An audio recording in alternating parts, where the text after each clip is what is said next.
and him and maybe more. Indian Wave walking up 2 members down, unless Scoon can pull out a miracle. That is a Rabadon's rise. I think that's going to be it for this first series in Tier 3. In he goes with the cease and desist. Simo and Scoon, do they have a miracle in them? Not if they can't press their buttons. The CC chain is just too strong. Kill just as easy as you like for double lift. Zero animosity with a whole lot of that, actually. My goodness, what a game. Versus Dante's on the card here. Dunk on the top side is not a part of this fight for the time being. No, they might not need it. Able to get the knock Okay. up, and the Shrima Shuffle goes into the back line, sets it up so easily for every single carry to have a part of this when they take the tower. Nexus turrets, yeah, let's go. Yeah, absolutely. Like you said, you've got those withdrawals. You've got to force the issue here. You have all the momentum in the world. And able to get something here, potentially, as Orsees. Able to get the hold down, but not quite enough as Snoop Dogg. Something here. You got the level advantage. You got the gold advantage. Who's going to pull the trigger? There we go. It's Snoop Dogg gets into the back line, gets the wild growth. On top of force used backwards, and he just melts. But the final chapter goes out. It's good CC here. Sledboy pops the spray and pray, but he gets lit up by Instant with the help of ShamWow. The tower goes down to Pablo doing the best he can, but he is just a Darius, and the heel cut is far too much. It's a triple. Make it the quadra. Can you give it to him? It's the penta-kill. Storm on top of it. Fantastic work. Triple kill just as easy as you like for double lift. Flashing Maw Biostar with the Magna Storm on top of it. Fantastic work. Triple kill just as easy as you like for double lift. 3 to tango, I believe he's saying now. Oh my goodness, he's going. Krakenon's the GOAT! On the other side of the screen, Krakenon flashed over. Jensen arrives on full HP, and Henrique, I think that's going to be it.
Tenacity, though, but they do end up getting a nice little knock up. Tenacity. Win this too. This might be a down penta. a third, right onto Young. Even with Prismal on top of him, I think Bradley's got it. That's another one. He's got Prismal too. Penta kill to Bradley.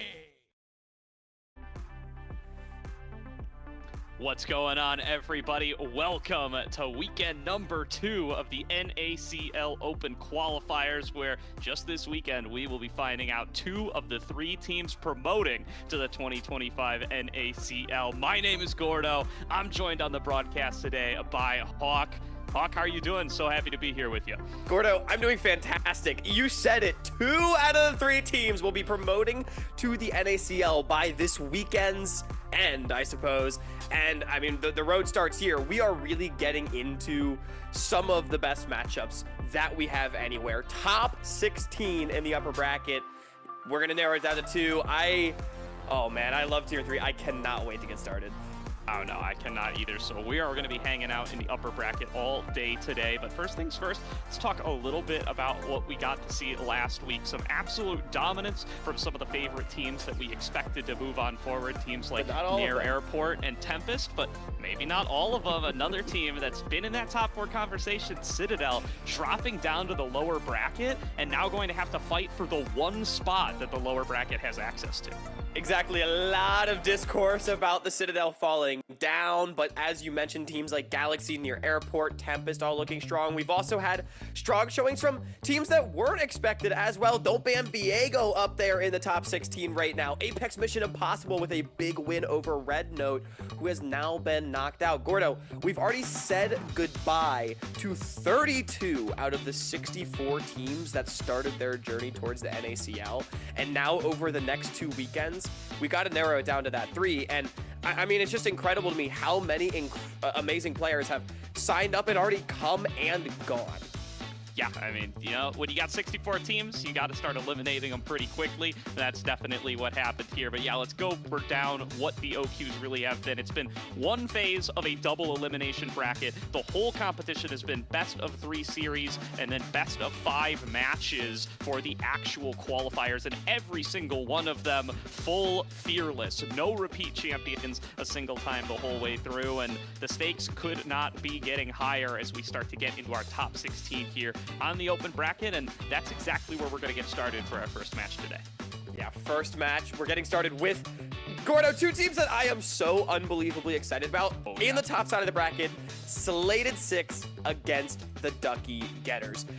I came in with perhaps the controversial take that I think on the top side of this upper bracket, all 8 teams could potentially promote to the NACL. And you see this little 4-piece quadrant right here. Ducky Getter Slated 6, and then Friendly Fellas YBN 1. I think all 4 of these teams I hold in very high regard, very even footing, that I consider contenders coming in. A great mix of young and old players between all of these teams. We kind of got some of the young guns in our match here today, and then on, you know, that other side, we have a lot more veterans. And they're going to be going up against, you know, a probable, say, Near Airport or Respawn Esports. Teams that, while we expect to be potential favorites, and maybe we'll be checking in on later today, Gordo, I do not think they are infallible. And getting to see potentially some of these young teams rise up and really challenge for that spot is exactly what this tournament is about. Absolutely, yeah, that's going to be a matchup later on that we have got in our sights for this very stream, but we want to talk a little bit about Slated 6 and the Ducky Getters to get started off. I mean, these 2 teams we're going to be featuring for our first match. They've got quite the story behind them, and it starts on off with talking about who the Ducky Getters really are and who they have been. This is a team that showed up on everybody's list back in summer of 2024, where they really burst out onto the scene and surprised everybody as a major dark horse contender. Oh, yeah. You could say that again. I mean, we talk about young guns contending for a possible spot at promotion. That is where the Ducky Getters come from. 4 young players with only one that we knew. Someone named Enthralled, 80 carry down there, just some guy. And then 4 true rookies in the tier 3 scene. Dr. Calculus, someone we had seen a little bit in collegiate, and that was it. And they came in top 4 in back back-to-back Tier 3 tournaments, went to promotion, and even though they didn't qualify, they became household names. Dr. Calculus, Bio, Enthralled, and Hiccup, the ones that we're going to talk about today, Gordo, because they did that against all odds, becoming a fan favorite back then. Now the Ducky Getters of today, Enthralled and Hiccup, are back in the bottom lane, but Dr. Calculus and Bio, they're on the other side with Thin Uncle Phil's squad, the Slated Six. Yeah, so both of these squads coming in here with totally different, lineups and different builds for their team here, and definitely going to be a little bit of a grudge match as we see Enthralled and Hiccup take on their former teammates in Dr. Calculus and Bio. But first things first, let's get through both of these rosters. Let's talk about who are the 10 players we're going to be seeing today. Starting things off with the Ducky Getters, it's going to be Draco in the top lane, Vakin at jungle, RJS in the mid lane for some of you old heads out there, Enthralled at 80 carry, and we believe it is going to be Hiccup at support. They were playing Redemption in their matches last week, but Hiccup appears to be back in the lineup for this week's matches. Yeah, I believe Hiccup was unavailable last week. It wasn't like a benching situation or anything. Redemption came in, a player that I had never seen. Actually, I thought played really well for this team last weekend. But, I mean, I'm so excited to see Hiccup back. It is the Ducky Getters bot lane reunion, the Enchantress specialist down there. A player that has routinely impressed me with her mechanics, and understandably so. Gordo rated top 50 in the solo queue ladder in the region. An absolute menace on the ladder, and someone that is definitely to be respected. We are looking at this Ducky Getters 2v2 to be a big-time focal point for the series. Yeah, absolutely. Hiccup really burst out onto the scene last season. She was one of those folks who hadn't even really played in an OQ before she suddenly started taking top 4s alongside the rest of the Ducky Getters in massive upset after massive upset. And now she's coming back into the lineup, and that's going to change our look for this team a little bit here. This team really was playing a lot of these engaged supports when they had Redemption on the lineup. We saw multiple games of Rel, we saw Rakan, we saw Alistair. None of these really champions that Hiccup plays, so it's going to change a lot about what we expect to see from this team, and it's going to really be a wild card coming in as they face off against Slated 6. Yeah, I totally agree. I want to expand on that point a little bit because I think I have two questions. One is, A, does Hiccup expand her champion pool at all? Because that is something that absolutely could happen. However, look, if you're good at something, why not continue to do it? And we have seen what she can do on these enchanters, and lane swaps being dead now officially on the current day patch, I think changes the fabric of the meta. It actually raises the value of things like Karma that we have seen this player absolutely dominate NACL caliber players with. And so I want to see, to your point, how well Ducky Getters are able to play around this. They really valued their quad threat compositions last week in all 4 of their games. And Enchanters can enable that very well, but you need to make sure you have playmaking somewhere in your team composition. I'm not expecting Vakin to go towards things like the Zyra that we saw last week, but maybe a bit more towards the Wukongs of the world. I completely agree. And we got to see a little bit of that last week. Definitely going to see it doubled down on this time, but their opponents coming in on the other side of the rift is going to be Slated 6. This lineup is going to be Dr. Calculus in the top lane, Bio in the jungle, Adam in mid lane, Hub at 80 carry, and Tub at support. Hub Tub is a bot lane. Can't get over that naming scheme. That's a great amazing. one. I was so happy the other week when I saw Bio put on Twitter after I had said this on Salty Runback, the Tubby Hubby bot lane. He tweeted out, like, love my Tubby Hubby bot lane. Because, Gordo, we're talking about good bot lanes. Look, I'm still looking at Decalc and Bio to be the guys for this team. I think Bio is one of the up-and-coming players in our region. He was the one that, to me, really, like, stormed onto the scene with what he did with the Ducky Getters. A player I had literally never heard of, literally never seen, and got pentakills on Graves in some very high-caliber matches in Tier 3. However, we cannot sleep on the Tubby Hubby bot lane. Hub, in particular, was a monster last weekend, played really heavily towards by Bio, and was just able to carry game in and game out. Even their one loss that they did have to the United Swag Factory, aka University of South Florida, Hub went nuclear. And so this is absolutely something that we have to respect about the series. Is yes, I think we're looking at Enthralled and Hiccup to be big carries, but it's not like they're just going to roll over this 2v2 like it's nothing.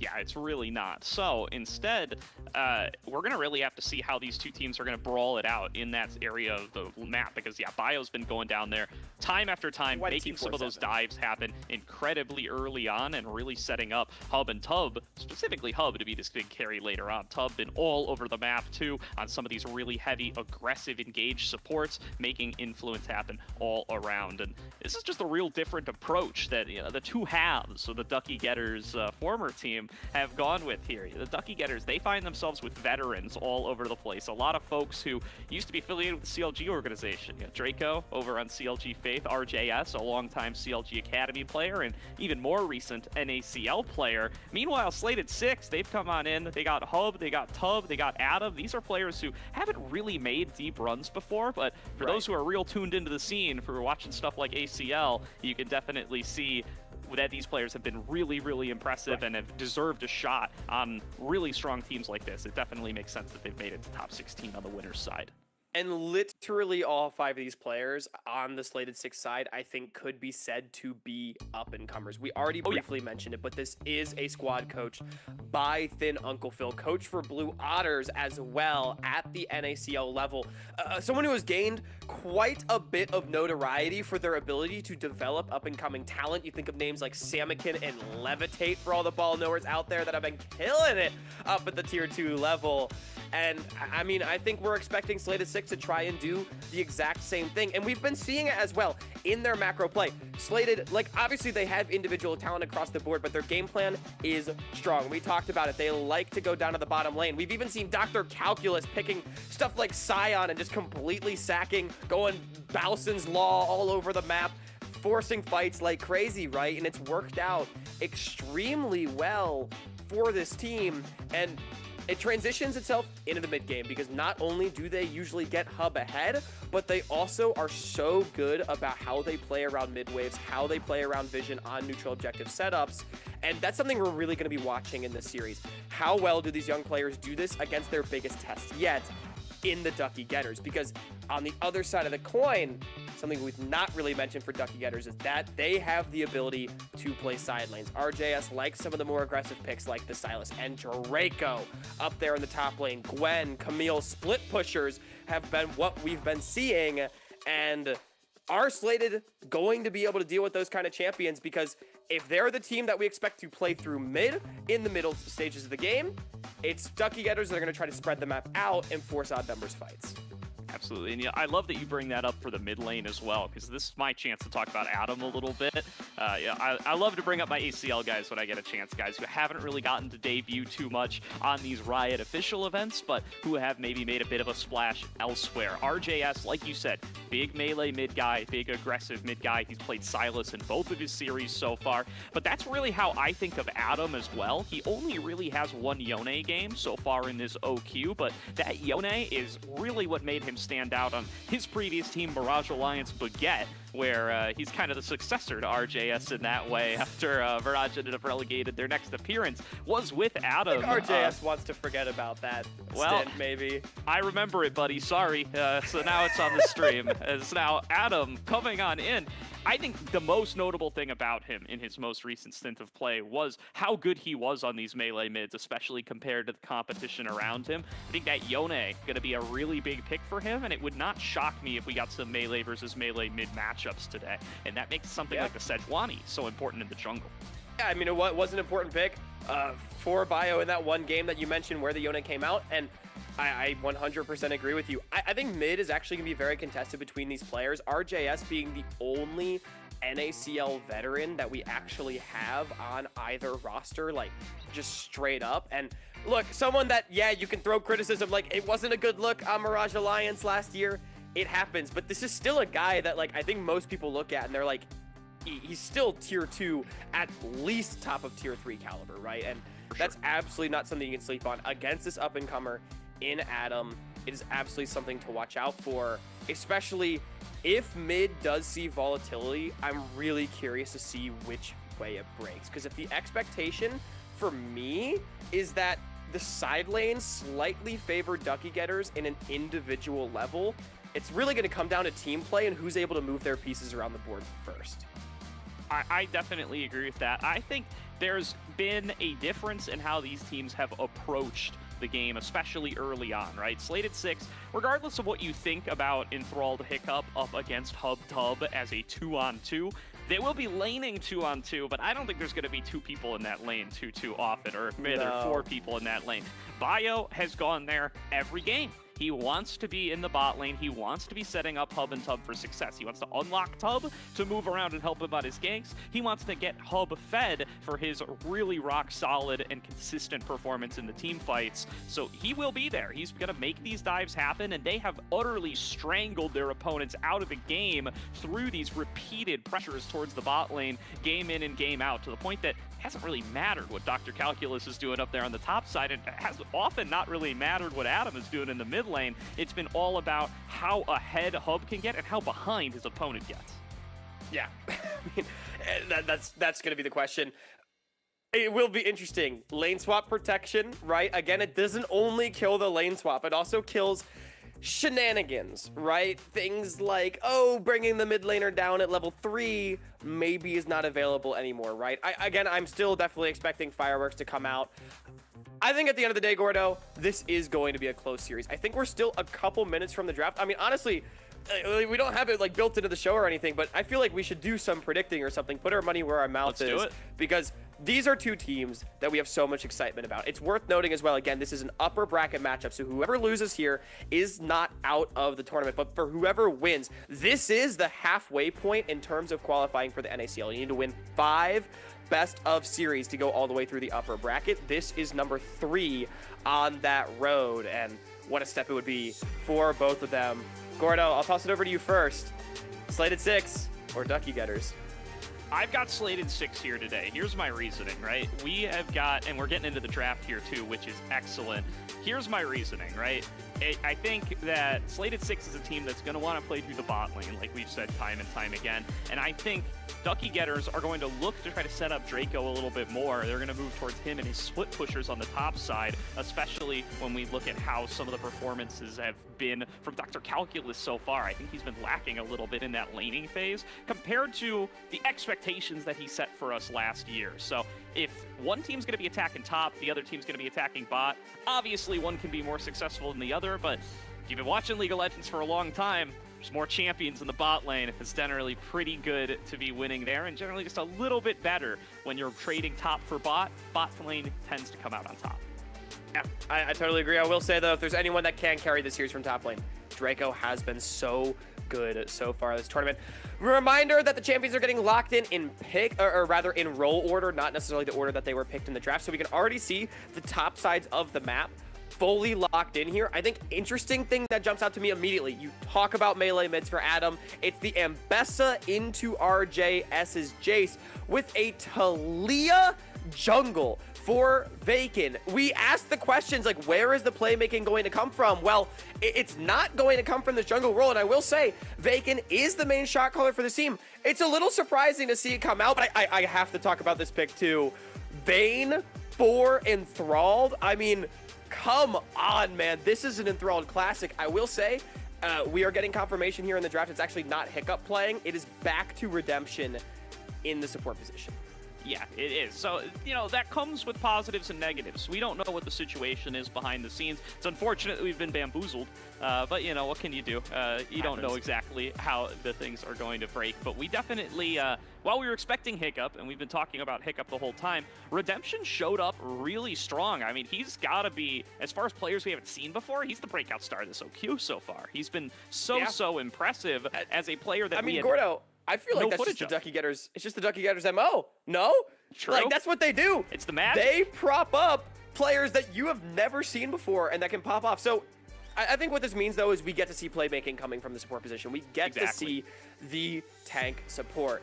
But Gordo, we're talking about bot lane 2v2s. Ezreal Braum into the Vayne Rel is winning for the Ezreal Braum side, right? They have the range advantage. They have the Braum into the Rel. It's really difficult to actually dive into them, and especially with things like Zyra as well. In general, this composition for Slated 6 is very difficult to just sort of run at. And on a short-range AD carry like Enthralled's Vayne, I'm a little bit worried for the Ducky Getters. I'm going to be honest. I think compositionally, if they're not getting really far ahead through clever mid-game team fighting, I think this is going to be a difficult game to pull out. I certainly can agree with that. And the other thing, though, that this has really unlocked, though, is it does mean that Vakin can play some of these more carry-centric champions that we got to see from him last week. This Talia becomes legal when you start playing stuff like the Rel in the support position, whereas, you know, when we were expecting the Lulus, the Karmas, the kind of meta and Chancer supports, we thought that Vakin was going to really have to focus in and play some of this more engage-centric stuff. The other thing to note here is Draco coming in with a pick of the Renekton. That's a little different than what we saw from him last week. Obviously, it's a staple champion in the top lane. We've seen it a million times. Everybody plays it to some degree or another, but it's definitely not the kind of default split pushy style that we saw in most of his matches. Yeah, I'm assuming this is a blind Renekton, if I had to guess, coming out here from the Ducky Getters. So it would explain why, you know, it's not something like the Gwen that we came to expect and saw a lot of success from last week into things like the Ornn.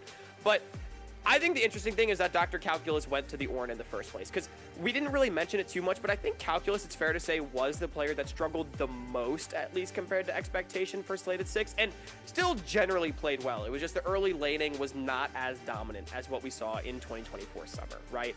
And so, back to the Ornn, it is very much not Dr. Calculus's game to win, right? He's saying, I'm just going to contain Draco, I'm going to make sure that this guy can't pop off and carry on the side lane, and I'm just going to make sure that my hubby-tubby bot lane is able to function however I want. Because really, there are two carries on the side of Slated 6. It's Bio Zyra, and it's Hubs Ezreal. Everything else is about creating space for them, and I'm going to be honest, I think the Slated 6 composition is really well-suited to do that. I already mentioned some of my concerns about Ducky Getters in the late game if this Zyra and Ezreal are strong with the triple front line ahead of them. But again, let's not disrespect some of the playmaking that Talia, Renekton, all these champions, Rel, bring to the table early on, and the individual skill that Ducky Getters have. I think if they can have a lead at like 15, 20 minutes, find a really good team fight around second or third dragon, it's going to be an interesting game, but I don't know, Gordo. I'm maybe favoring Slated 6 after the draft.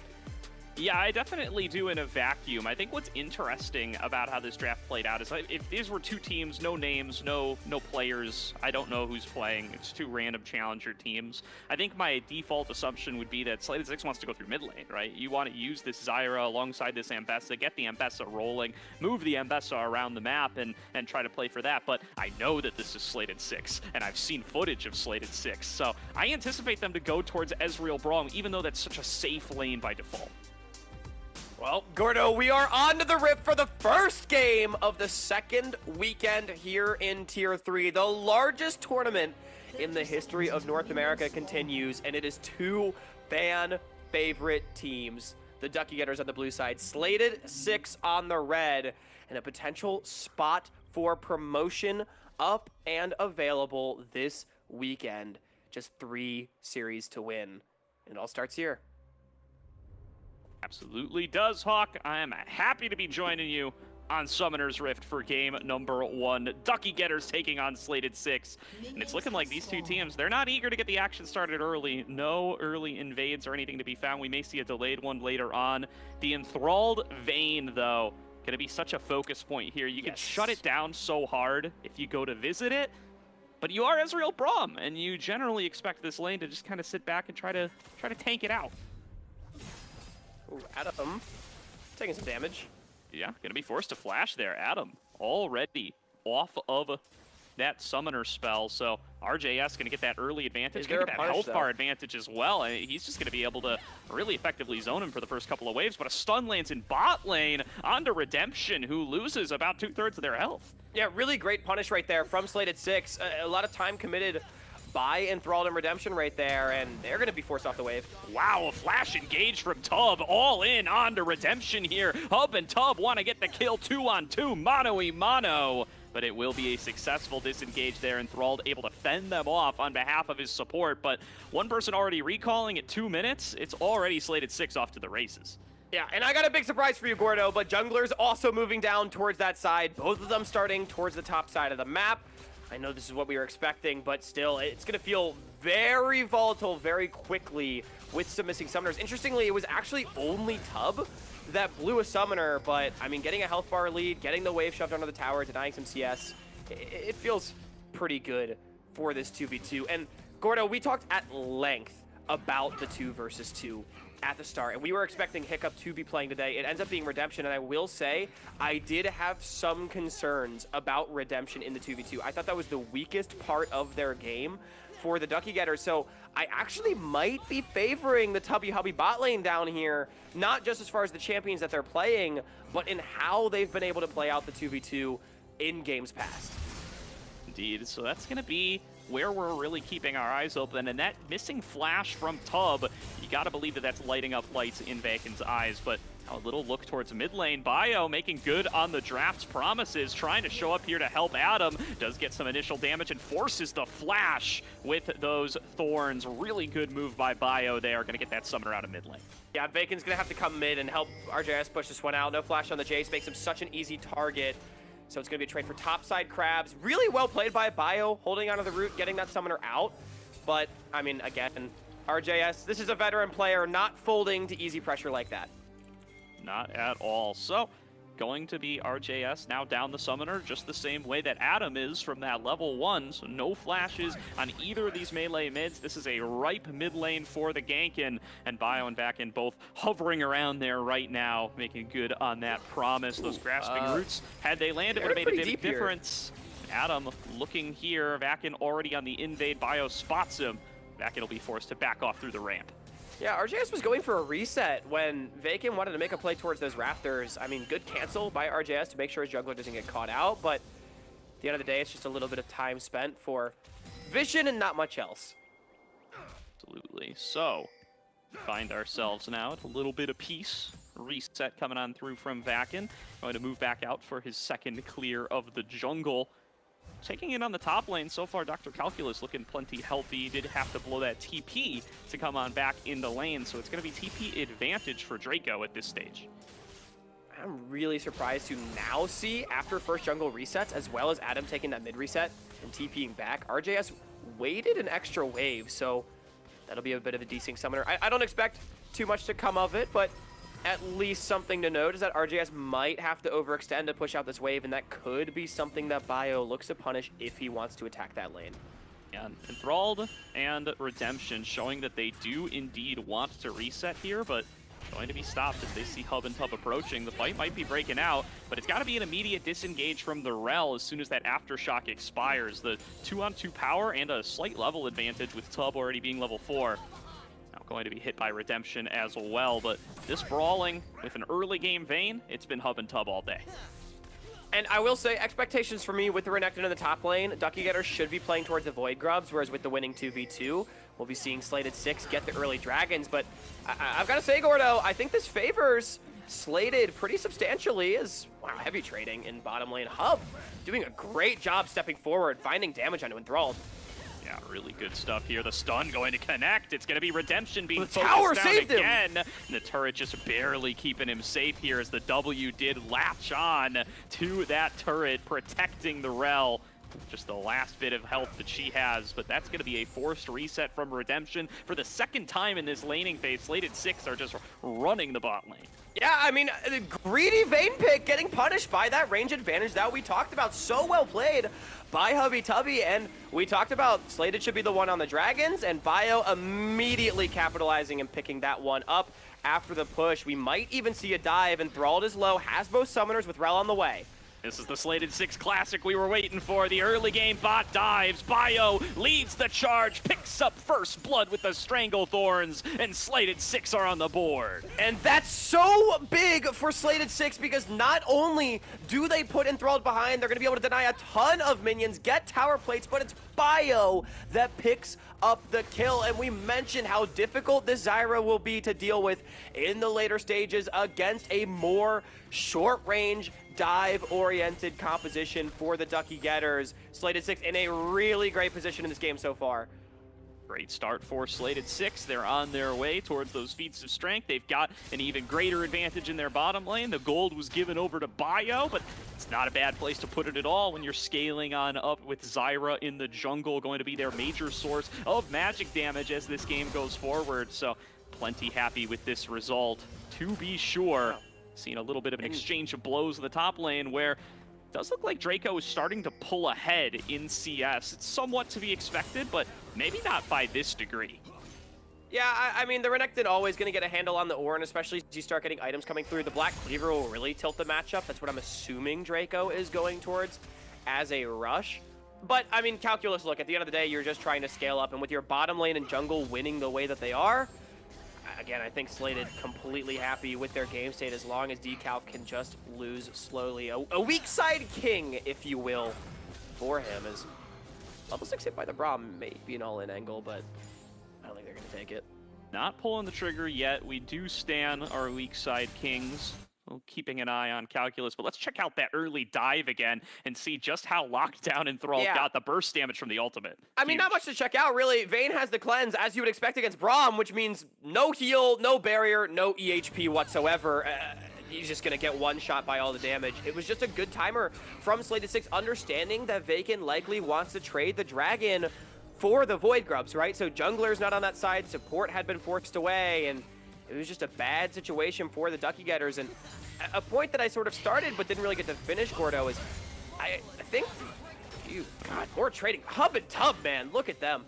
Yeah, really close. Looking like they want to get in there. Interrupting your point in real time, as that's already going to be a slow, finding its way onto Redemption. Bio trying to get some of these grasping roots over the wall. Vakin going to find Bio as it's an advance forward from Tub. He's looking for the fight. They got to keep Bio safe. He flashes back away, but the Ignite is ticking, and that's going to be a kill over to Redemption. Hub flashing in, getting on top of Enthralled, but Enthralled able to evade it now. It's a double kill to Redemption. Vacant stays alive, dodging the skill shots, and it's going to be 3 kills over to the Ducky Getters for 0. And that's a huge defense right there. Even though Rel picks up both, that's feats of warfare.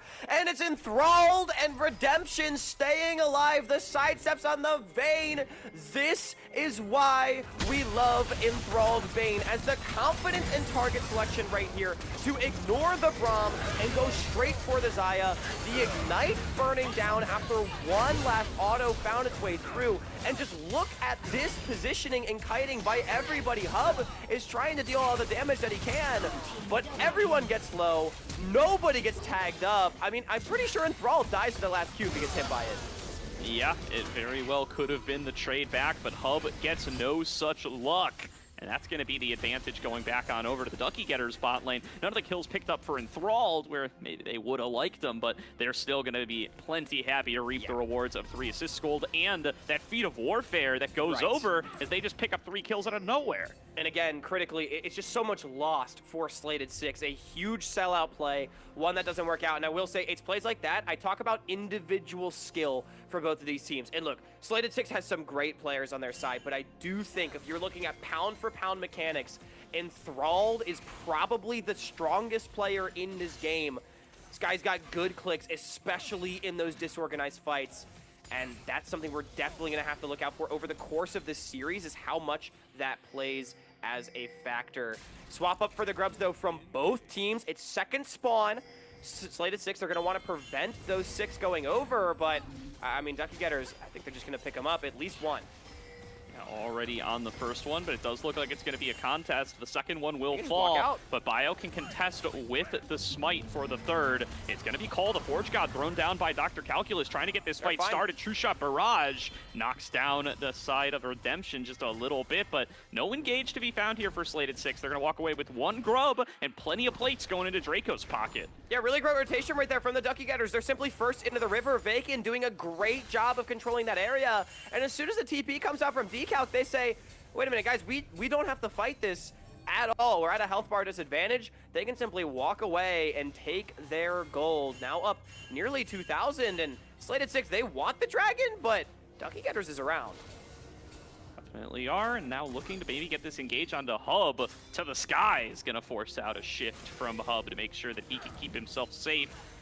Now will be just holding down 2 people in mid, just like the old lane swaps, as Adam gets found by Talia, pulled back in, nearly chunked out so low that he's got to flee, and he might just flee anyway. I think it wins them the Dragon right there. Adam, no teleport. When you're chunked low on the Ambessa, no ability to fight, and also Enthralled getting pushed in mid too, with the help, I believe, RJS walked through on the way to top lane. And I mean, this is the kind of creativity that we talk about for the Ducky Getters. Yes, Slated 6, their macro is very standard. They play on mid-wave so well. They're really good at taking steps to set up vision, this, that, and the other thing. But the Ducky Getters are a fundamentally sound team on their own right. And this is how we saw them take a 4-0 first weekend to get here.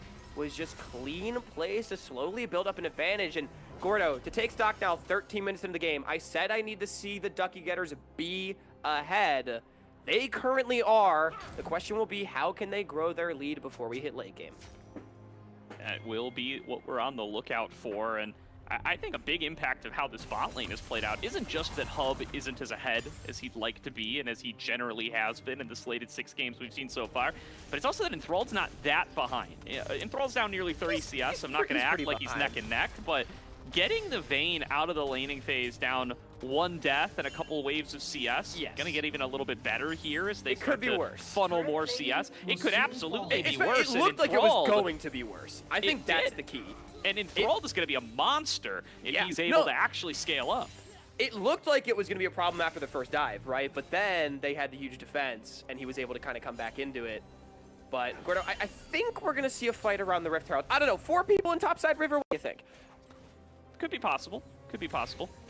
We'll have to wait and see, but everybody grouped on up for the time being, and going to be 5 Grubbies over to the Ducky Getters, of course, already, so they would certainly love to claim themselves a Herald if they get a shot at it. Currently, though, just keeping the pressure on towards Adam, who's holding the side lane right now, laning up against the old top lane Vayne, a scourge to solo queuers everywhere. And interestingly, too, putting RJS in the mid lane, knowing that against the Ezreal Braum, Jace has more than enough wave clear and tankiness in the kit to just stand solo and clear that one out. So this is going to give Ducky Getters control of the lanes that they want. And yeah, this 6-grub Renekton, I like the call. I mean, Renekton often a champion you want in these early skirmishes, but against the Ornn, I mean, why 5v5, right? You've got 6 grubs. Just play the side lane and keep taking an advantage, because let's remember as well, first tower or this Rift Herald for the Ducky Getters claims feats, either way. Yeah, would be absolutely huge to be able to get that extra feat and get yourself that bonus damage or bonus whatever stat you're concerned about on your boots. So gonna be a big emphasis point, especially with already 2 objectives of the pockets of the Ducky Getters. So a real uphill battle for Slated 6 to try to get themselves into the feats game. Yeah, Might be very close to lost already. I was about to say, it looks lost. I think Slated 6 is making the call to drop this Rift Herald and instead try to cross-map on a Draco, which I don't dislike. You slow down the Renekton push. You likely can't win a straight-up team fight anyways, but, okay, Draco just took it, and Bio never went for the play. That's interesting. That's big, yeah. Yeah, well, that's yeah, that's a little bit of a loss for them here, as now Bio trying to defend mid lane 1 versus 3, but it's just being melted down. Ducky Getters are running Slated 6 around the map here, taking everything there is to take, and Slated 6, they're just baffled. I mean, that was great macro from the Ducky Getters right there, not immediately bum rushing towards the Rift Herald, to my knowledge, although, okay, now, right, it comes up at 16 minutes now. I always forget that. Either way, not immediately bum rushing towards the Rift Herald, but instead, you know, just going for the towers. They were the ones that reset first. They have 1 item on basically everybody, and at some point, Slated either has to match the reset and drop the waves like we saw, or not reset and not be able to fight for anything. So just a lose-lose situation for them, and Ducky Getters really well in the lead, and they can take this fight as well. Yeah, advancing with the full force of 5 members. Enthralled already launching himself in towards Adam here. Thinks he can take that one-on-one on the Vayne. Stranglethorn's going to get some big knockups. Creates a lot of space for Hub to be able to fire back through with the True Shot Barrage. It's Redemption falling so low. Adam goes in for the re-engage. Going to be able to take down the first kill, but the support is dropped to the opposite side. And the health bars are just dropping for Slated 6. So much damage coming on through from the Ducky Getters as they rampage through the fight front to back. It's a double kill to Draco. Bio's the last one standing, and he's right out of there. Yeah, bit of desperation coming out maybe from Slated 6. They've already lost 2 towers. They say, guys, we've got to get this Herald. But Ducky Getters, we talked about their item spikes. They were primed and ready to go for the fight. Draco immediate TP to the bottom lane to get the wave all the way crashed in, and the Ducky Getters are running away with this game as we can take another look at the fight and just look how big Draco is in the middle of everybody right here, zoning Bio away from the fight, and Hub's damage alone is not enough to carry. Adam is not strong enough to do the same thing on the enemy backline, and with everybody getting zoned, it's just enthralled and vacant, and RJS free hitting for a ton of damage.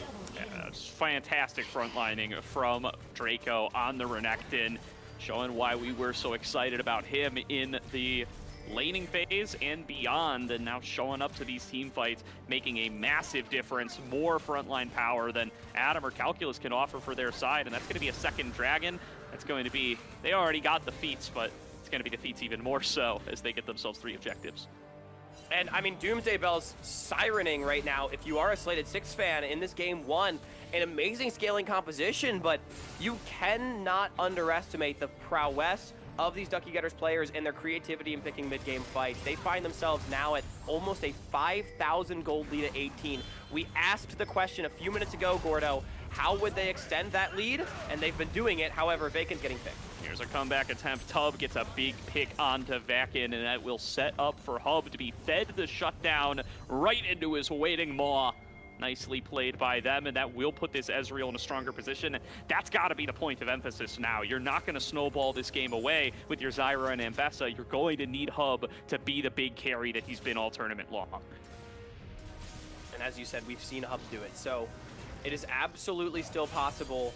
Slated 6, they're not out of this game, but I mean, you can see the power of 6 grubs is that even when the enemy team cross maps, they're still kind of losing. They get a big shutdown right here. I think it's just Ducky Getters being a little too far forward without good push in mid. They're trying to play on all 3 lanes, I think, a little too early on in the game. I would have liked to have seen them kill the top lane tier 1 first before they step that far up. That way, they could fully take control of the enemy jungle. But either way, they did end up getting that tower, and they're still in a very commanding position in this game.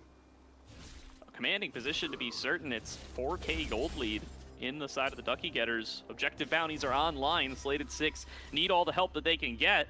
They're just going to need to find an opportunity to actually claim some of those bounties, and it's going to have to come in the form of a fight win. It's going to have to be them getting the initial engage that they're looking for, getting past this Renekton and taking out somebody like Enthralled or Vakin, who are squishy, who are less mobile, who can be taken down if they are caught unawares. But so far, Ducky Getters have been playing rock solid. They've been very disciplined, they've stayed together, they've positioned well, and they haven't given those sorts of opportunities.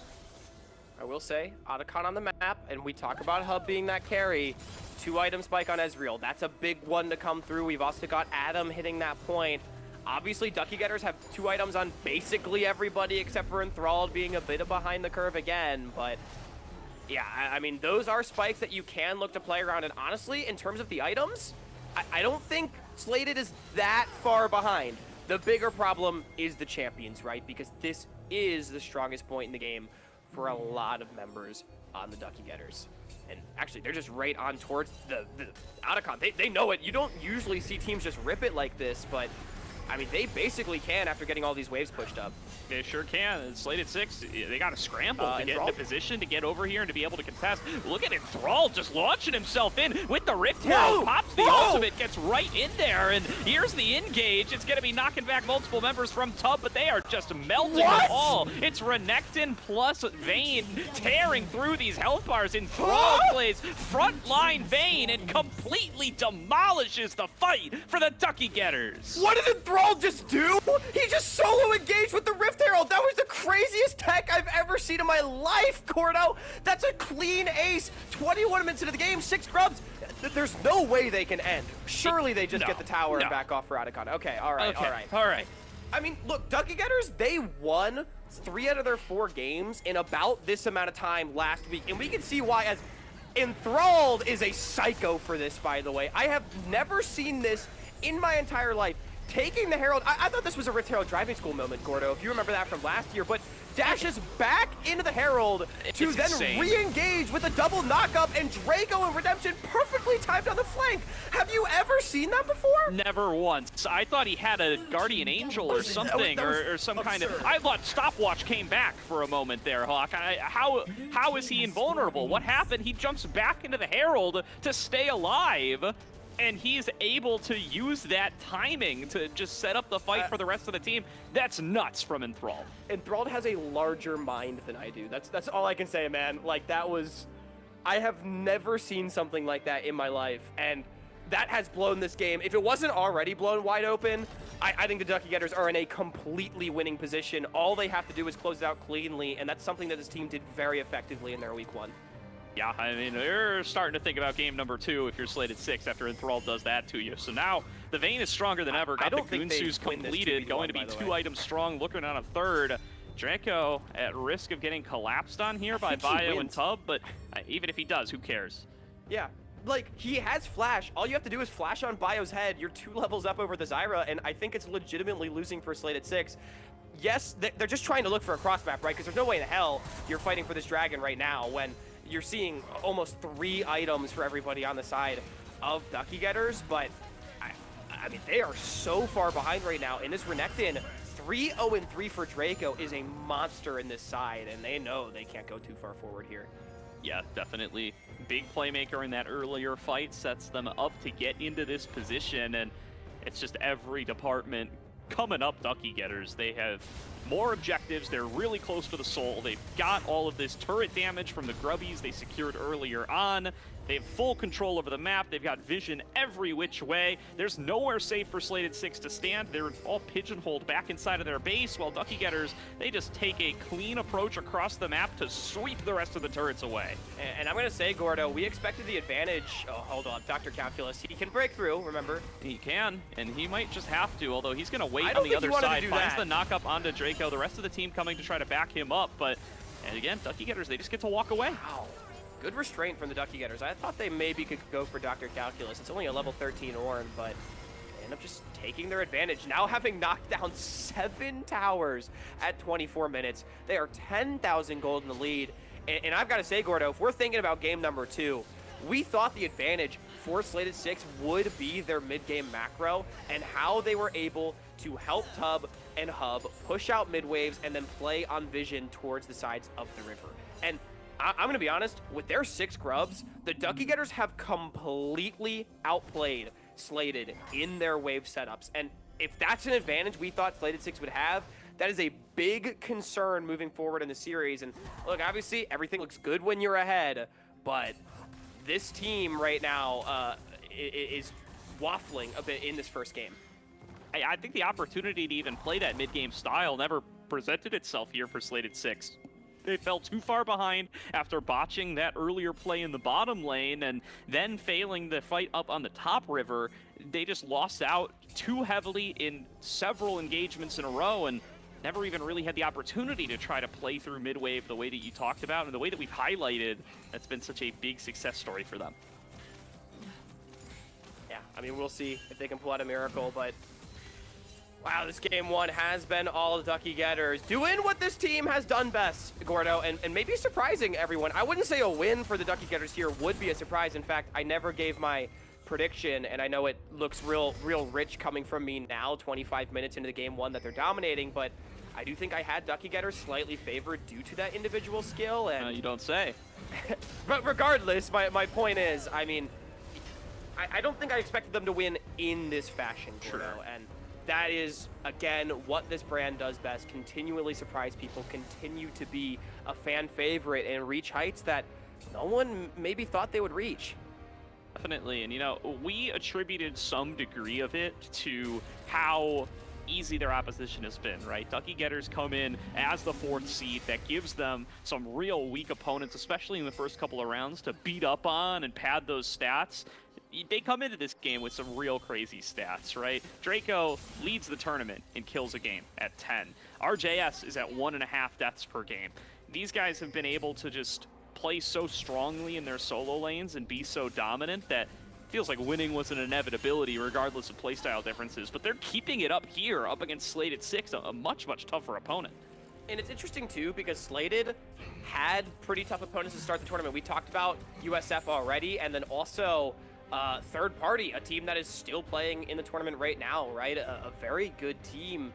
And Slated 6, they had overcome adversity. Yes, they dropped a game, but, you know, we kind of chalked it up to tougher opponents. And I think maybe the question was, like, how much stronger is Ducky Getters compared to those teams? Because we still expected this to be the biggest test for Slated, right? But by how much, I think, was the question. And, I mean, it's definitely looking like a pretty huge test right now. It's quite the test, and it's a test that Slated 6 are failing right now. The Ducky Getters have put them through the ringer and find themselves at a 10K gold lead here at 27 minutes. Feels like the closeout is close to a formality. For their they do need to set Why up not? for a Baron or something, though. The wave clear has been a little too good with Bio continually throwing down all these plants. Yeah, I think they've been waiting for their soul. They can get 3 items on everybody, and with the Mountain Soul, Baron should be pretty easy to start, as Draco has a great flank right now. Wow, Dr. Cal has just lost half his health to Vakin alone. This guy is not tanky enough against the magic damage to be tussling with this Talia. He loses everything there, and he already is ineffective as a front line. He's got to back away. The Ducky Getters can just keep on shoving these waves deeper and deeper, and they can maintain their control of the jungle as they go over towards that soul point. Yeah, you know a game is usually pretty one-sided when the soul is probably going to go over uncontested. And all right, here comes the desperation from Slated 6. They know that Ducky Getters want the Mountain Soul. They're going to try to rip a Baron of their own. I'm going to be honest, though, I don't think they do this fast enough. And in fact, we've just got the Vayne and Talia over on that Dragon. They've already done it. And this is probably the final fight of the game right here, Gordo. Yep, good heads-up play by Redemption there, just waiting to see what they start on up. Here's Draco flanking on the side, going to be marking Adam, making sure he can't get involved with the fight. Adam going to launch himself in with a public execution. Does manage to take down Redemption. Here he comes! Look at the big shock blast from RJS as Enthralled tumbles forward. Draco at his back to tear through the remaining members of Slated 6. Bio's the last one standing, and he's not standing for long. It's a double kill to Vakin, and game number 1 in dominant fashion. Coming through for the Ducky Getters. Yeah, easy double TP into the base. The Ducky Getters, they have come out the gate looking real strong with some signature picks. And Slated 6, they're definitely going to be back to the drawing board for game 2. The drawing board, erase everything you've got here already. Hiccup's not playing, it's still Redemption, and they look as dominant as they looked against those bottom seed teams. The Ducky Getters looking to stat pad, looking to take one more as they face off in this grudge match against former teammates. And again, it needs to be said that this team, the Ducky Getters, we expected them to be good, but wow, I did not think they would blow out a favorite team like that in the Slated 6. I mean, that game was not close, and we can talk maybe after the break a little bit more about some of the things that went right and wrong that game for Slated, because I do still think they had looks here and there, but I am very impressed at how cleanly the Ducky Getters closed out the game once they got a lead. I mean, they did such a fantastic job there to be able to keep that lead, to be able to avoid giving over any of those unnecessary picks. That's what you see at this level a lot, is, you know, everybody gets ahead and they think, I can win this fight, I can take this one-on-one, look at how far ahead my team is, and maybe the gold doesn't quite work out that way in those isolated scenarios, and they end up giving back more than they need to. Not the case for these Ducky Getters at all, though. They run right on through, they stay grouped up, they wait for their Dragon Soul, they wait for their shot at the Baron. Like you said, they don't over-aggress in any moment, and they play conservative and they win for it. Yeah, an absolute dismantling from the Ducky Getters in the first game, but knowing Thin Uncle Phil, I think he's going to have some words for his team, so let's toss it over to a quick break and see if Slated 6 can bounce back for game number 2. Don't go anywhere.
Welcome back, everybody, to today's broadcast of the NACL Open Qualifier, where the Ducky Getters just took a game #1 win over Slated 6. And so far in this battle between former teammates, it's Enthralled and Hiccup from the sidelines who are reigning supreme. Yeah, absolutely. The Ducky Getters, it cannot be understated how little I expected them to just come out and dominate Slated 6 in that fashion. I really thought this would be a very close series. It absolutely still can be a close series, but as we take a look at the highlights, Gordo, I think something important to emphasize is that the early game from Slated 6 was good. They won the 2v2 against Enthralled and Redemption, and were having a huge lead, but it was this play, this 3v3, that I think completely turned around the game. Yeah, absolutely. This is an MVP play here from Vakid as he ends up being able to dodge out on these critical skill shots while pumping out so much damage. He's really the sole magic damage threat on this team composition, and the fact that he was able to keep himself safe and perform at this level, massive for them to be able to come up with the win. Yeah, I mean, absolutely. And this fight too, like, it was just repeated fights after this where as soon as Ducky Getters were able to get back into the game, they never really slowed down. And you mentioned Vakid being the MVP, even getting the Herald in this play. He was a monster all over the map. But I do think this truly was a team effort, because their ability to group up, reset all together, and show up to every play all together, everyone seemed to understand how they wanted to approach fights very well. And I would literally say I think that one pick right there was the only major mistake the Ducky Getters made all game after the laning phase.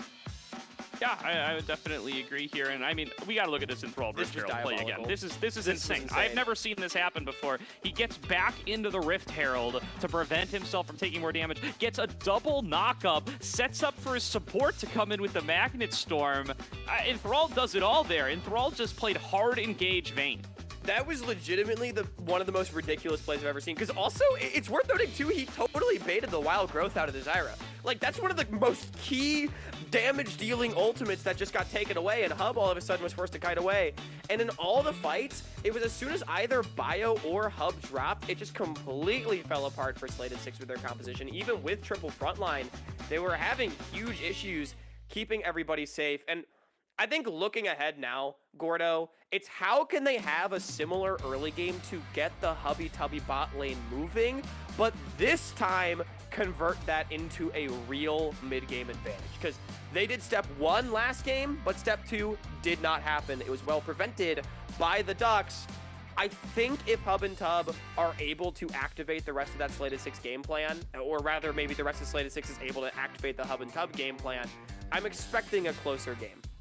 I think you're definitely justified in expecting that closer game here, Hawk. I do expect to see a change of approach here from the side of Slated 6, at least in regards to how they're going to draft here. I think you probably don't want to go for something like that Mbessa mid. I think you've gotten a little bit better usage out of some of those mages over there. I think maybe something a little bit more competitive in the laning phase than the Ornn or Dr. Calculus. And then I think I want an engage support for Tub especially. I think, you know, Braum Ezreal, it's a tried and true duo. It did well when it was able to find some of those stuns, but I really think he's at his best on the Leonas of the world, you know, stuff like the Rakan, or even some of his spicier picks, stuff like the Blitzcrank and the Pike, to be able to come on out here and really be able to play through that bot lane die of identity that we've identified so many times. I think the fact that they can't just full send it, get on top of somebody, lock them down, ended up hurting them, and this time they'll go for a different approach. Yeah, we can pull up the MVP from last game. We already mentioned it. It is Vaken on the Taliyah. A really spectacular performance coming out there. And, you know, we're talking about making adjustments. A team I don't want to see adjustments from is the Ducky Getters. Again, they understand their identity.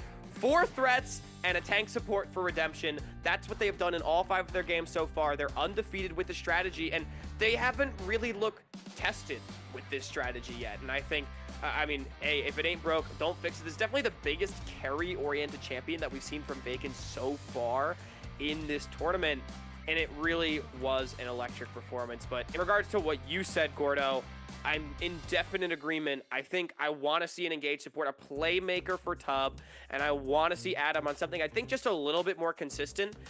I liked the general team fight style of identity Slated 6 wanted last game.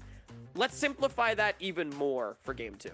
Yeah, I didn't even dislike Adam's performance on the Mbessa. The problem was he gets marked every fight, right? Here's Enthralled zoning him off in this last fight. Frequently, it was Draco doing it on the Renekton. When either of those champions just finds you on the flank, it's so hard. He shows up so late, and look at what Draco's already done by that time. Tub is at 0 HP, Bio's at below half, and the fight's already over. Yeah, I completely agree. I think Adam is definitely the player that I just want to see on something that they can actually get into the game on. Bio as well. On the Zyra, it wasn't a bad Zyra, right? But when I think of Bio, I think of more, again, just playmakers, champions with more individual agency. I think Bio is really good on the carries, so it's not even that's the problem, right? It's just the fact that I think he needs to be on a champion that he can really take over the game with. And so we'll see if those adaptations come through. I think we're getting pretty close to that draft, if I'm not mistaken. And Gordo, I know at the end of the day, what we're really rooting for is a more competitive game. Slated 6, if they do end up going down to the lower bracket, they want to show that they're still a top team, one not to be trifled with, if you will. But as for Ducky Getters, I want to have a quick conversation about this before the game starts, because we just saw a dismantling of a team that we had considered to be genuine contenders in this tournament, right? When do we start having the conversation that Ducky Getters might actually have an angle for promotion in this tournament? I'm willing to have it right now. I'm not going to lie to you. I think Draco's return here has been in dominant fashion. I think that was one of the big question marks that you would have had when you look at this team pre-tournament, right? You know that Enthralled is really good. You expected him to be playing with Hiccup as a strong bot lane. Instead, he's playing with Redemption. Still is quite a strong bot lane. I think Redemption has been impressing plenty throughout the performances we've seen from him so far. RJS, we know, is an NACL level player. Vaken just made a run to finals in the NACL or in the ACL, sorry, alongside a lot of the Maryville folks, so we know that he can perform on a top-level team. But Draco, we haven't seen play since like 2022. The guy dropped off the face of the earth after CLG Faith, but he's coming back with a vengeance. He looks so good in every game here so far. Like I said, coming into this series, he leads the entire tournament in kills per game as a top laner. He's probably not holding that record anymore. He got like 4 kills on the Renekton last game, but it's still I would say he still played pretty well on the Renekton. But I'm definitely in agreement with you. I think this top side of the map absolutely was the question mark. Draco in particular, we were just not really sure what to expect, because that CLG Faith team, if I'm being honest, they weren't bad. They just didn't really do much, Gordo, in their time together. And so now seeing Draco play this way, he is absolutely unleashed. Vacant is unleashed, clearly learned a thing or two from playing with the Maryville guys. And now in a draft, the question will be, what are the adaptations? Slated 6, choosing red side. They have chose red side every single game they've had the opportunity to do so far this tournament. We'll see what the R5 counter will be, or maybe we'll try to speculate on what that R5 counter is. Clearly, they're going to try to get an advantageous lane matchup somewhere for someone. I think we're hoping it's in the bottom lane, but one of the 2 solo lanes needs to step it up and get things together as well. Yeah, so looking like it is going to be that Camille locked in for Draco. This is a little bit more in his main primary wheelhouse. The Camille's, the Gwens, these sorts of picks, I think are really what you would associate with Draco. Yeah, he can play the bruisers like the Aatrox and the Renekton that we saw last game, but I think this is exactly what he wants to be playing. It's going to be paired with Vaken's Ivern, and it's going to be RJS on the Cassiopeia, making a little bit of a change here. There's one of those melee mids we talked about for Adam in the form of the Sylas, but feels like he got a little counter picked here as that Cassiopeia so good into a Sylas matchup. So fun fact, last time I casted RJS on the NACL Twitch stream, it was my guest day, Mirage Alliance against FlyQuest Challengers, and RJS was on the receiving end of Quad's Cassiopeia in this exact matchup, and it did not go very well for him. He died like 7. It was a really bad game. So maybe RJS can try to do something similar. I'm going to be honest.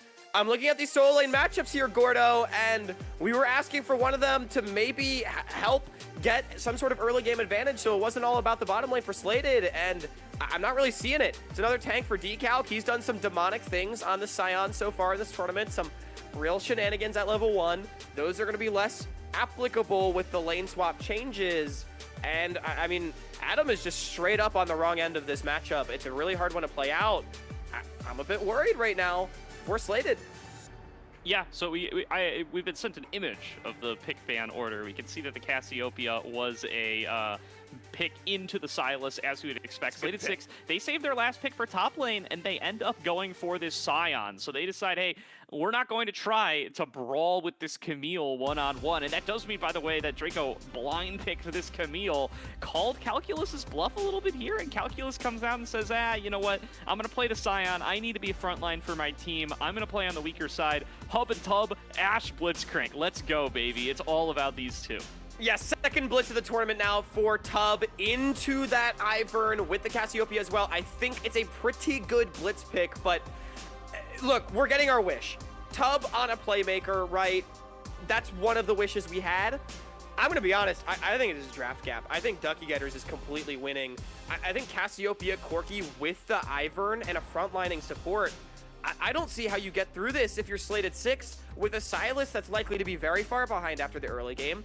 And an Ashe, it just does not look playable here for Slated unless they're able to find some real crazy engages. I mean, yes, they have room for some massive playmaking with Scion, with Sejuani, with Blitzcrank, but I think unless like some really filthy early game happens, I do not see how Slated's composition wins this game. I am kind of in the same boat with you here, Hawk. I feel like they're a little lacking in the damage department, and they're definitely going to need Hub and Adam to get ahead early on and be able to carry that lead through the game if they're going to be able to come on up with these wins. And it has got to be some of these squishy carries, the Cassiopeia and the Corki, getting blown up right off the bat. Otherwise, they're just going to run amok through the rest of this team. I mean, maybe you can try to boom the 2v2 again. We saw it happen last game. Alistair, not really a champion that you want to be hooking into the team, though. I'll be honest. Obviously, playable early on. Ashe Blitz is that strong duo.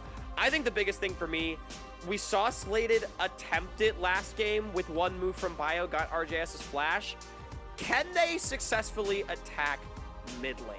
So far, basically everyone has failed to do so. We've not actually talked too much about RJS from a narrative perspective so far in this series. He has some of the fewest deaths out of any player in the tournament so far, and it's aggregated per game, by the way. So it's not just, oh, Ducky Getters is 5-0, he's barely died. No, this guy is just not dying, period. RJS has actually been an incredible pressure sink in the mid lane, which I think has been flown under the radar as being pretty invaluable for the Ducky Getters. So I think Slated has to try and find a solution to that problem, though, because again, I think if this Cassiopeia gets the lane 1v1 against Silas all game, it's very doomed for Slated. Yeah, and the fact that he's playing these sorts of champions, too, it's just, he's been playing 2 games of Silas, right? This time he's not going to get it. It's going to be his first series not piloting it, but he's been playing 2 games of Silas. He's been playing the Orianas, the Corkis, and now this Cassiopeia. He's been playing these sorts of champions that generally, it's not like they're the safest things in the world, right? They want to play safe, but it's hard to believe that occasionally an assassin and engage doesn't just find its way onto your head and result in you getting picked off, even from a winning position. But he has been so disciplined in his play. He's been able to keep himself safe every single game, pretty much. The averaging 1.5 deaths a game, that's just a crazy stat.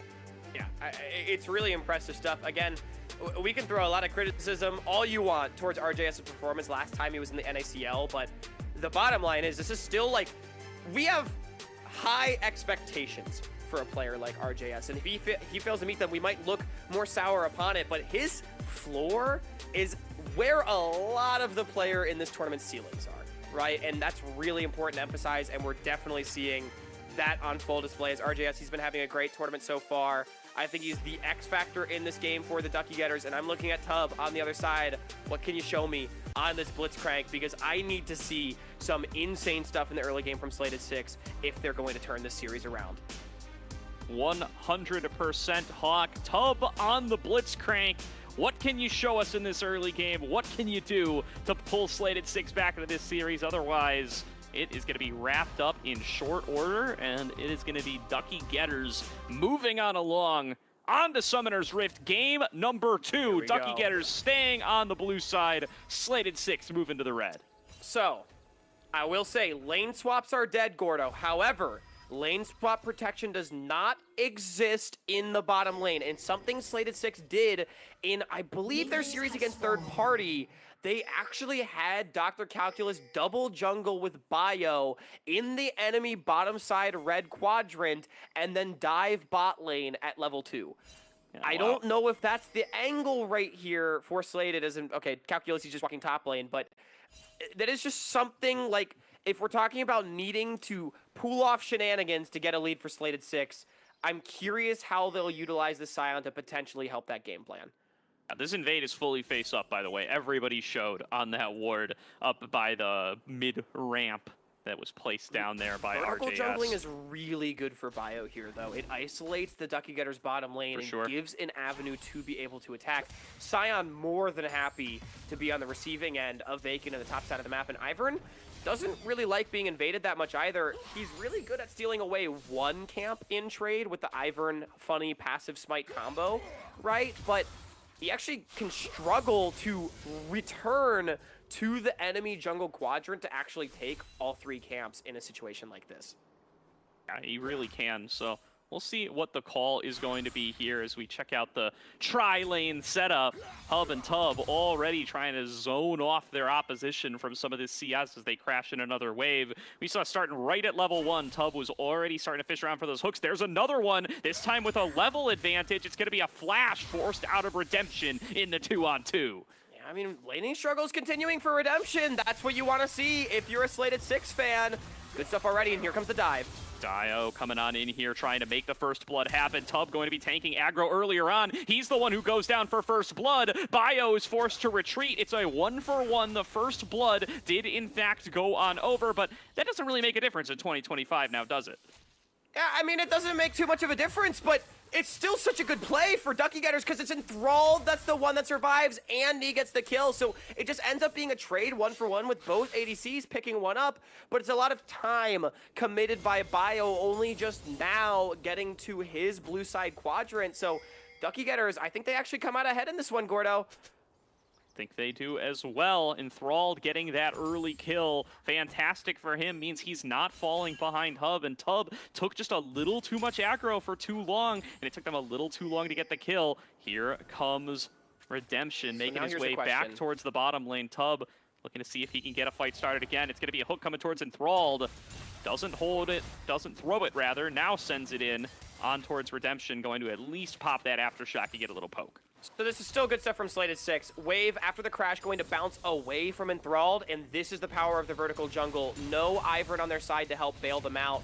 As we can get another replay, this is the initial trade that got Redemption so low, and then Bio, I mean, basically just sitting here corralling the dive as Hub and Tub escort this wave in. The unfortunate thing is Tub is just a level 2 Blitzcrank at the end of the day. A couple tower shots with Enthralled, great Valkyrie in to be able to clean that one up. Would have liked to have gotten Bio as well, but a good flash gets the Sejuani away and avoids trading over the second kill. Yeah, a nice move there to be able to proc that aftershock. Make sure you have that extra tankiness that prevents Slated 6 from killing you fast enough to pull off a successful dive. But I don't think Slated 6 are done down here quite yet, and neither does Vakin, who's making his way down here to see if he can have a little bit of influence. Hub hovering very close here, going to get hit by those roots, and now going to be pulled on in. Hub about to drop as a successful gank from Vakin pushes the Ducky Getters into the lead. Yeah, I mean, that was just quality right there. Vakin able to find such a nice route over the wall. Hub never had a chance, didn't even see it coming, and that's Ivern Alistair right there. You get the Alistair into melee range, able to find the pulverize, able to find the headbutt back. Hub doesn't even bother blowing the flash. He knew it was cooked, and even though Enthralled is down big farm due to the vertical jungle early, he's going to be able to crash this wave, get his reset, and with 2 kills in his pocket, he is still very alive in this game. Rough start for Slated 6. Got to try to find their footing here fast. We called out that later game, the compositions, they don't look too good for Slated 6 here if they aren't able to get some of these carries ahead. They're going to have to find a way to do that now. Adam coming on down to start on off this Dragon take. The supports find each other in the Tri-Brush. Tub will at least be able to flex his muscles here, keep them away, and get this first Dragon into Slated 6's pockets. Something I like about Bio, though, and a reason why I've been so hyped about this player ever since he came up for the Ducky Getters initially in the summer of last year, always looking for the next play, immediately gets onto the Dragon, knowing that this Ivern, level 5, does not really have the same ability to trade on the opposite side of the map.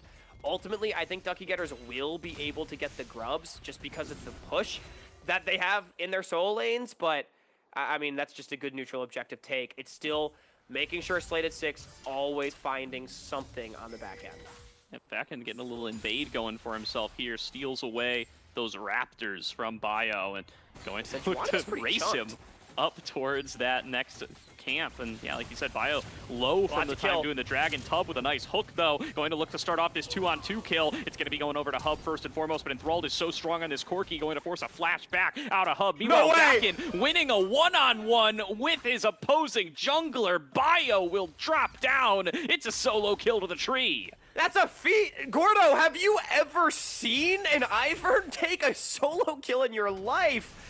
I mean, that's just a level lead at work right there. Vakin, nicely done, consolidating the advantage that Ducky Getters have on their top side of the map.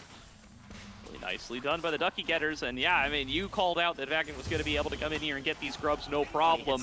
That's certainly the case now as he takes down Bio and has a 2-level lead over him thanks to that additional kill XP. Yeah, Ivern is a very different champion than what we've seen Vakin play so far in this tournament. There's been a lot of, you know, bruisers or mages, and Ivern, none of those. This is a bona fide enchanter and having a really nice game for himself so far, despite needing to maroon the bottom side of the map that little bit. And, I mean, just getting level 6 off of that first Void Grub as well. Ivern can't really solo a full pot. Usually can just take one. With Daisy, though, can do it. So just great XP bar management, able to trade that neutral objective in the way that we expected. And this is another game where Ducky Getters, after a bit of a rickety early game, are already in a commanding position about, 8 minutes in. Yeah, just walks right in there. Trigger Seed. It's got a little bit of disruptive damage on it, and will just be able to run him down with the repeated auto attacks from inside the bush. Bush caller, not just for summoning bushes. Yeah, I mean, just super nicely done. Good block on the Arctic Assault. Knew that Bio had no way out. Now that is level 6 for the Sejuani, though, and Bio first down towards the bottom lane. We already saw a 2v2 go the way of Slated 6 already, but it doesn't look like there's going to be a dive on this wave. Instead, just trying to trade for the red. Yeah, I mean, there's too high of health bars with an Alistair here. With Aftershock, he's just going to be able to withstand anything that you go for. They do still want to make something happen. The hook comes out, doesn't quite land. Tubb saw the angle, but Redemption just a little too quick. Backs on off. Yeah, Redemption, that was almost a one-way ticket to hell right there. Able to not get found out, and despite the couple of kills, we said that Slated 6 needs to get their carries very far ahead. Hub, he's there. 2 kills, up a whole boatload of CS right now. But look mid. RJS, we said they needed to attack him as well. He is sitting pretty, nearly 10 CS per minute on this Cassiopeia, up big over Adam. Doing a really good job in this counter matchup. It's tough to play Silas when you can't abscond, abduct, or Kingslayer at your will. And that Miasma does just that. It keeps him on the back foot. It keeps Adam pushed in. It means that he doesn't have the opportunity to make plays around the map, or at least very rarely does. He's going to go for one here. So RJS got to get a time to push in. Spotted Can they Ivern make top. this dive work? Yep, Ivern got spotted top. It's going to be a 4v2. Here they come. They're going to steal away the Unbreakable Will. Nice call there from Adam. He'll be able to take up this turret, and they just melt the bot lane with the time it affords them. 2 kills over to Slated 6, and they're right where you want them, onto Hub and Adam. Yeah, that's absolutely a big shutdown as well. Enthralled continuing to get denied. This Corki scaling going to be delayed, and that is exactly the play that Slated 6 needs to keep their upper bracket run alive. Well done for Slated 6. A nice set of kills here. And 3-1 on Hub. They have put so many eggs in the Hub basket. Wow. All right. Well, that's a quick recap of what we just saw. It was a quick, clean dive. Not really much to it, right? I mean, again, Adam able to steal away that Unbreakable Will. That's why they picked the Silas, even opening up this conversation of a Cassiopeia counter pick, and you can see the value that it provides. And it ultimately only brings the gold back to even. But if we're thinking about where the gold is allocated, you mentioned it, it's where Slated 6 wants it. Really is. So they've put so many eggs in this Hub bucket, as you might call it. That's very close to rhyming. Don't say it too fast. In the Hub tub, if you will? The Hub bucket, the Tub bucket, the Hub Tub bucket is so important like, to their damage tub, profile. You know? Coming into the later game, they need to be able to dish out enough to work their way through the likes of Redemption, through the likes of Vacan with this shielding that he's going to place on everybody.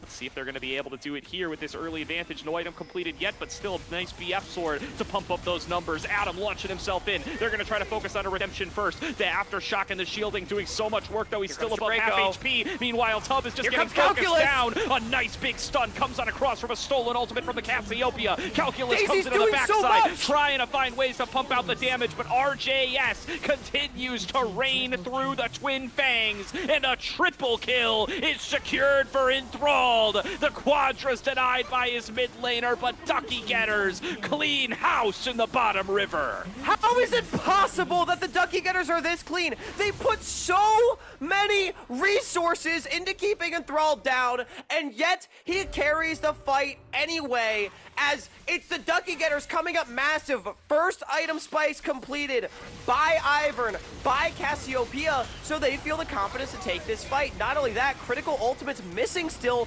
from the dive for Slated, and just watch Daisy. Unironically, the MVP of this fight, we already saw one knockup go down. It was huge. A second knockup through 3 members right there. Raid is Draco alive. Vacan carries. The carries themselves are untouched for the most part. They only lose their support. It's a gorgeous play by the Ducks yet again, just like game number 1.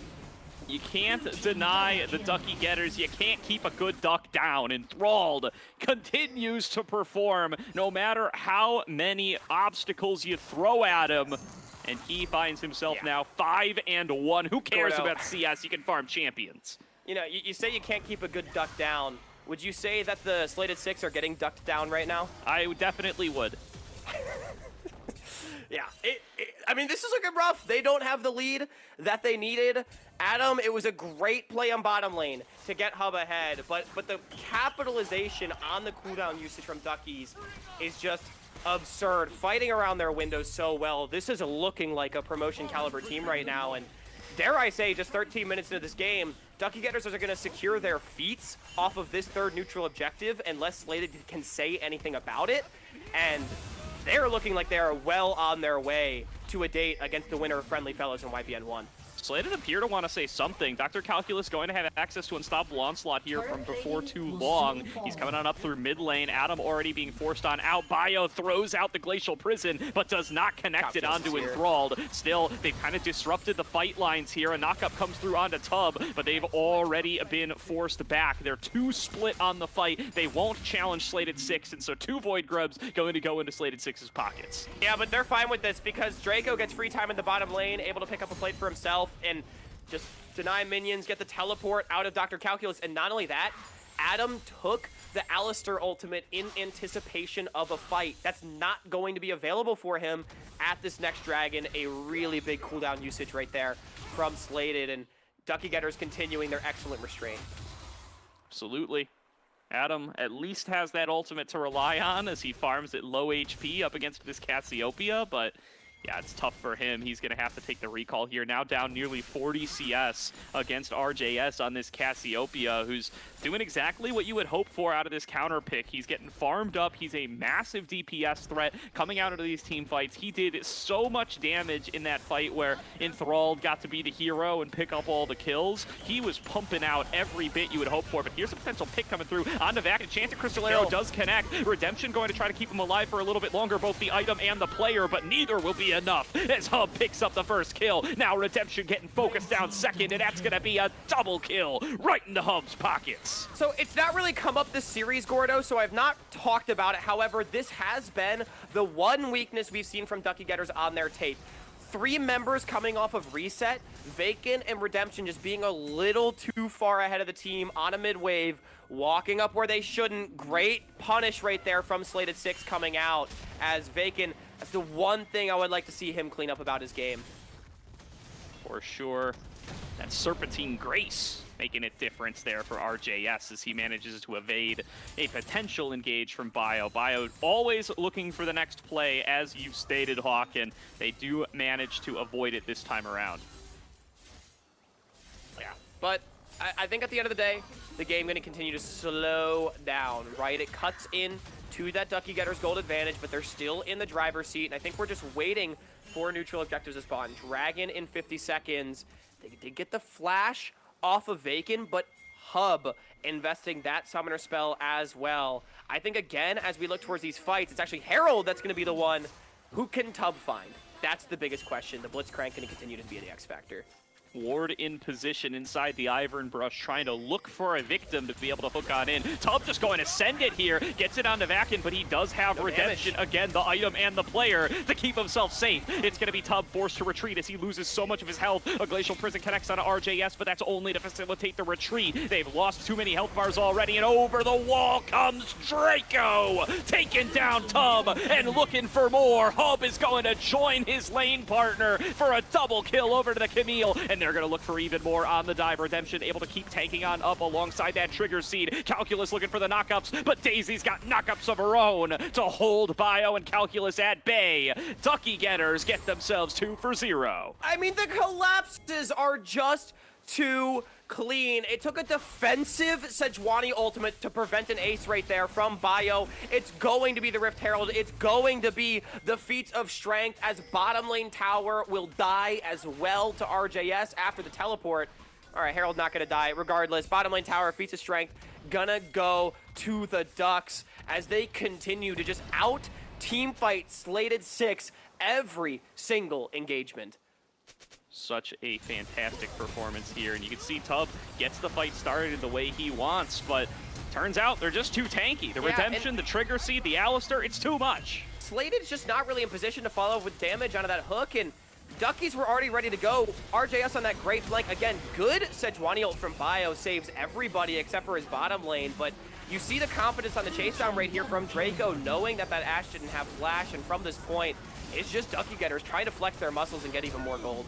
And love this tanking from Redemption as well. He doesn't get scared. He knows he's at low health, but again, stays disciplined. Sits right on the edge of turret aggro, tanks as many shots as he can, and then walks on away. For a player that we have not seen play at this level before, still continue to be impressed by Redemption and how well he's able to execute alongside the rest of his team. I mean, I think it's impressive. Like, look, like any new player, there's going to be parts about his game that he needs to work on. Laning phase has been a little rickety here and there, but I'm in full agreement. The confidence on engages and just general poise that we have seen from Redemption now through 6 games with this Ducky Getter squad has been very, very impressive. Dragon and Herald getting traded. Obviously, a trade feels pretty good for Slated 6 given their game state, but at the end of the day, are they even going to be able to use that Herald to get much with how well the Ducky Getters have pressured in all 3 lanes at any given time? Yeah, that's going to be the thing. They need to be able to create a scenario where the Rift Herald is useful, and that scenario is going to have to be a numbers advantage somewhere on the map, either making a pick or catching Ducky Getters in a bad rotation. And those are not the kinds of things that Ducky Getters have given a lot of opportunities for. They've made some picks onto Vakin using the Enchanted Crystal Arrow. I need to see more of that. I think I need to start seeing Hub take some shots here, take some risks in where he throws the ultimate, knowing that it's non-committal engage. And if you hit a, those are going to be your path back into the game. I mean, but how do you even get a pick afterwards? Even if you hit the CC, as long as Redemption is holding hands with Vakin, you're not picking anybody else. I can tell you that much. Maybe you could Hail Mary onto the Cassiopeia on some side lane play, but RJS, again, deathless in this game, continuing to extend that record that he has in terms of deaths per game being exceedingly low right now for the mid laner of the Ducky Getters as pressure in towards mid. I believe this is the last outer turret that they need to take. No, top lane still alive as well, but they're just going to continue looking to open up the map. They have full control of the river with Otacon spawning. I mean, this is Ducky Getter's game to lose. It's a loud guy as he comes on in there, spawning in the bottom lane.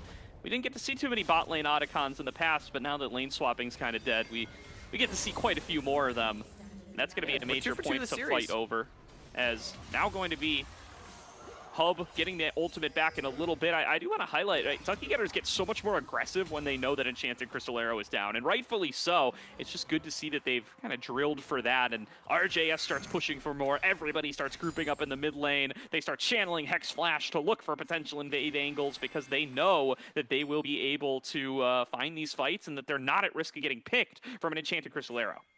Yeah, by the way, we're talking about a lot about that Ashe Arrow, but Vakin has completed that Mikhail's now on the Ivern after his most recent base, so feeling very confident are the Ducks. They can start this one up. I think Slated should just try to drop Herald in the mid lane to try and get a couple of towers for this. Atakan still does take a long time to bring down with his 15,000 HP. Absolutely here. 8K and dropping for the Otacon. Here comes Slated 6. They're looking for the fight. They can't give over this ruinous Otacon without a challenge. Adam launches himself in, pops the Unbreakable Will. He finds his way back onto Enthralled. Enthralled has been marked by the mid laner, and the front to back is breaking out on the opposite side. Vakin's getting focused down. He has already fallen, and Adam has access to Enthralled. Redemption doing his best to try to create the space, but Bio's all over him, looking to finish him off. But a massive stun from RJS keeps Enthralled alive. Finally, Bio finds his mark, but they've left the Cassiopeia for far too long. A quadra kill for RJS on Cassiopeia. RJS level 16 just absolutely killed that fight as everybody on Slated 6 sold out to try to find Enthralled, but it's the snake that bites with the twin fangs, the strongest. Incredible stuff from RJS to clutch that one out. They secure the ruinous Otacon. It's gonna make their grubs and dragons that much more powerful as we fly through another replay, but we already know the story, and he's on your screen right here, Gordo. massive, massive fight for RJS. And Enthralled stays alive for so long. Back in with the shielding and the Redemption on him. Redemption, the player, doing all his work to find these knockups and buy these critical milliseconds. And a massive stun from RJS holding Bio down so that last critical auto can't land. Enthralled lives for forever and buys the time for RJS to have a massive team fight. All right, I'm glad we get to see this again, because we need to watch Enthralled and how he buys that time, Gordo, because that is exactly what clutched this one out. Forcing Adam away, knowing that with the Ivor near him, he'll stay alive for so long. And from this point, just walk away, run, and here comes RJS with the massive petrifying gaze into the queue. Twin Fangs onto 3 members with the poison. Anyone he clicks E on is gonna die. Adam may be surviving longer than expected, and Scion Passive doing something, tries to get the Otacon, which I respect, but at the end of the day, RJS was just a monster in that one, and now this 2-item Camille is gonna find a solo kill onto Decalc. Yeah, Dr. Calculus gets the knockup. Oh no, the hook shot connected on the very edge of the wall. Draco knows his ranges, and he cuts down Dr. Calculus. Precision protocol for another solo. Yeah, it may have been the Renekton last game, not the flashiest mechanical champion, but the split pushers, Gwen and Camille, are what we know Draco for, and I mean, you can see why right there. Putting Calculus in the dirt, 408 in his own right now on this Camille. Gordo, I am floored watching the Ducky Getters in the series. We expected this one to be close, and the Ducky Getters are running away with this second game yet again. Yeah, we expected it to be close, and a fair number of people expected Slated 6 to win, and justifiably so, but it's been an incredible performance from the Ducky Getters here, and it's not just the individual performances, although those have been impressive from Enthralled, RJS, and Draco especially, but it's how they're playing as a team. Yes. They are really well synergizing together. Yes. They're moving around the map as a unit. They're keeping themselves in the correct positions Gordo, relative to what their teammates are going for. It's incredible. For me, it's the team fight setups. Their positioning in every single fight, it looks like they know exactly where they want to be with each of their chess pieces. And that's easier said than done when all 5 of your chess pieces have 5 different brains, you know? And I want to give credit to Vaken, main shot caller on this team, and RJS gets trolled by the Baron blue buff spawning right there. The main shot caller on this team, you know, veterans like Enthralled and RJS next to him, I am so impressed at how this player has managed to rally all these personalities together. I mean, RJS versus the entire Slated 6 team, no problem. RJS versus one Baron enhanced blue buff. A little bit more of a struggle there. He ends up having to let it reset. As Tyler 1 once said, you have no mana. Certainly did say that once upon a time. Here comes Draco. Pushing in the top lane, and it is time for the Baron here before too long. It's a lot of items. It's a lot. He's really stacked on up there. Overlord's Bloodmail second for Dr. Calculus is an interesting one to see. Looking for a little bit more AD, looking for a little bit more Bowsian technology. Yeah, I will say, we saw a lot more Bowsian technology from Calculus in terms of, he was kind of just playing Inting Scion last time we saw this pick. It's not really happened this game. I'm kind of bummed, but regardless, RJS, he's got a blue buff this time. He did his own after coming out of base, and 4-item Cassiopeia is going to melt that Baron. Bio is bottom. Slated 6 is giving this. Or are they? This is a TP being channeled by Dr. Calculus. It looks like they want a challenge for it. TP being channeled here by Adam as well. And it looks like they're getting baited into the fight. Draco's back over the wall. No damage has come in towards this Baron for a while. Bio's going to be here for the backup. They're able to focus down Draco in time. Enthralled is stuck inside the pit. He's forced to retreat away. Bio getting in there. Realizes the Baron's already reset. And they say, all right, it's time to fight. Knocked back in. Hub is thrown to the wolves and torn apart by Enthralled, who's already got a triple kill, and he wants some more. A quadra kill to Enthralled on the Corki. Oh, and Bio's not going to give it to him as he runs to top lane. I see assist banks going down. Are they going to chase it? No, they won't. Disciplined Ducky Getters just going to go for the Baron as Things got dicey right there, Gordo, when Draco went down. A rare moment of weakness, but the Ducks on the kite back were still stronger. Redemption's gonna zone away Bio, and the Baron will be their prize. They will get it one way or the other. It sat at 3k HP for so long. It looked like there was an opportunity for Slated 6. The call was split. Draco goes in over aggressive, but the rest of the team shows up to perform. It's right here. They should just finish the Baron, but they don't know where Bio is, so they don't feel confident to risk a flip. And Draco goes in to a position that RJS cannot follow up. So only with Enthralled's damage, they get a lot down, but it's not enough to find kills. But that re-engage from Redemption was nice, and RJS just gets in the middle of everybody and says, hey, what's up? I'm level 17. I'm stronger than all of you. It was more than nice. He deserves his stars for that one. A triple pulverize from Redemption, making it happen in his OQ debut tournament. Massive performances. They just keep coming. It doesn't matter who the opponent is. Yeah, and now another engage, but it's just on the Alistar. This guy's fine. Well, I mean, they might behind. get Redemption. He does have the unbreakable will, but actually just staying there, starting a fight in on the flank, comes Draco, splitting them apart with the Hextech ultimatum and looking for a clean ace to the Ducky Getters. Slated 6 are sent to their graves, and the Ducky Getters are making a march to crack open the base. And that's gonna be it. Oh my word, the Ducky Getters ran away with this series.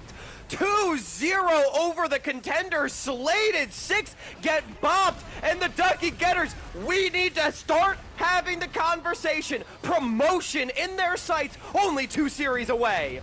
And they're just unstoppable throughout their first 3, right? This is a 6-0 upper bracket for the Ducky Getters so far. Not missing a beat, not missing a step. They continue to dominate every opponent they are matched up against. And after having spent this whole last week hyping everybody up on this matchup, Hawk, the Ducky Getters are just making me look foolish. Yeah, I really was not ready for that level of domination to come out from the Ducky Getters, but I mean, it was absolutely deserved. This team is looking like a well-oiled machine. Solo lanes absolutely killing it. Enthralled as sharp with his mechanics as ever, and Vaken, the tank commander, making it all happen. Let's not forget as well a rookie support, just because why the hell not? Absolutely killing it with this team.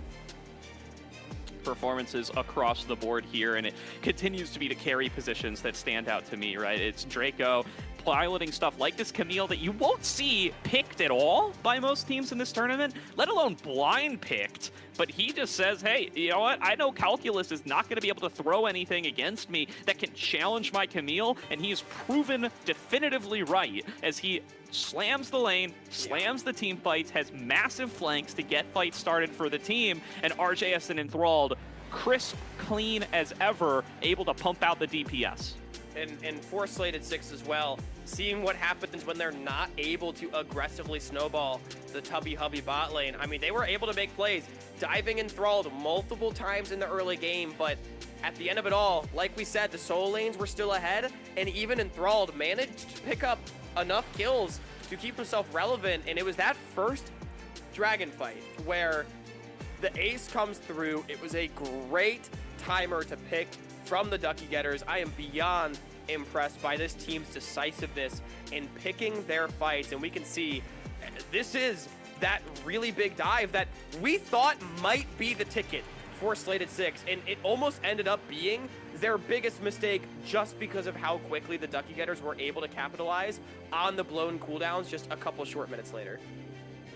Positively here, and you just look at these dives. They were looking pretty good. This is the bread and butter that have made Slated 6 so successful in this upper bracket so far. Going for those dives, finding that success, and then turning them into team fights like this one and winning them with the advantage that Hub gets. That is where everything is fallen apart, though, in this series. They aren't able to win these sorts of skirmishes. They're getting outplayed by the Ducky Getters.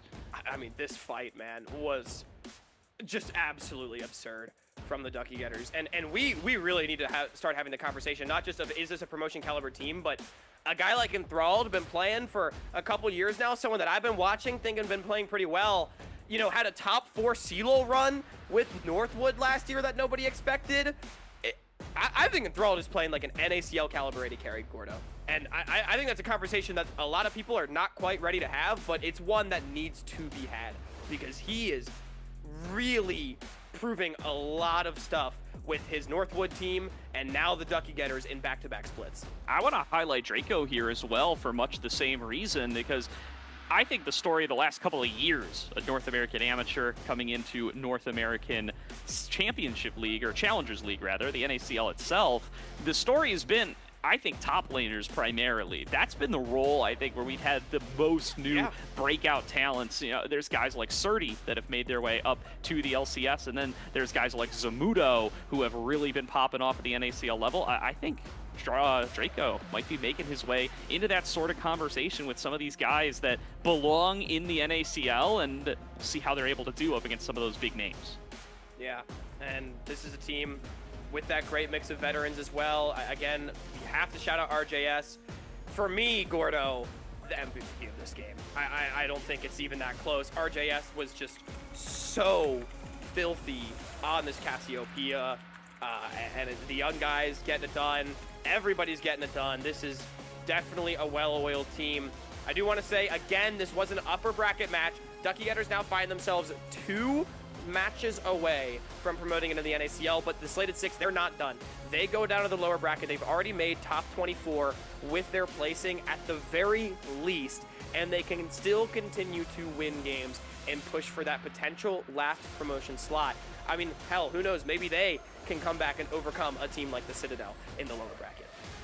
Absolutely. I mean, all the options are on the table here. There's so many teams in the lower bracket, so many results yet to be seen, and the nature of this tournament really is the lower bracket's only for one spot. I think advertising as a double elim bracket is, of course, accurate, but a little bit misleading. There's 2 of the 3 spots that are accessible exclusively through the winner's bracket. It's not like you get a chance to run down through lower and get yourself a rematch or another opportunity to take one of those 2 spots. 2 spots are for teams that have not dropped the series all tournament. Only 1 spot is for teams that potentially have. So definitely so much to look for in that lower bracket, as everybody is competing for just one.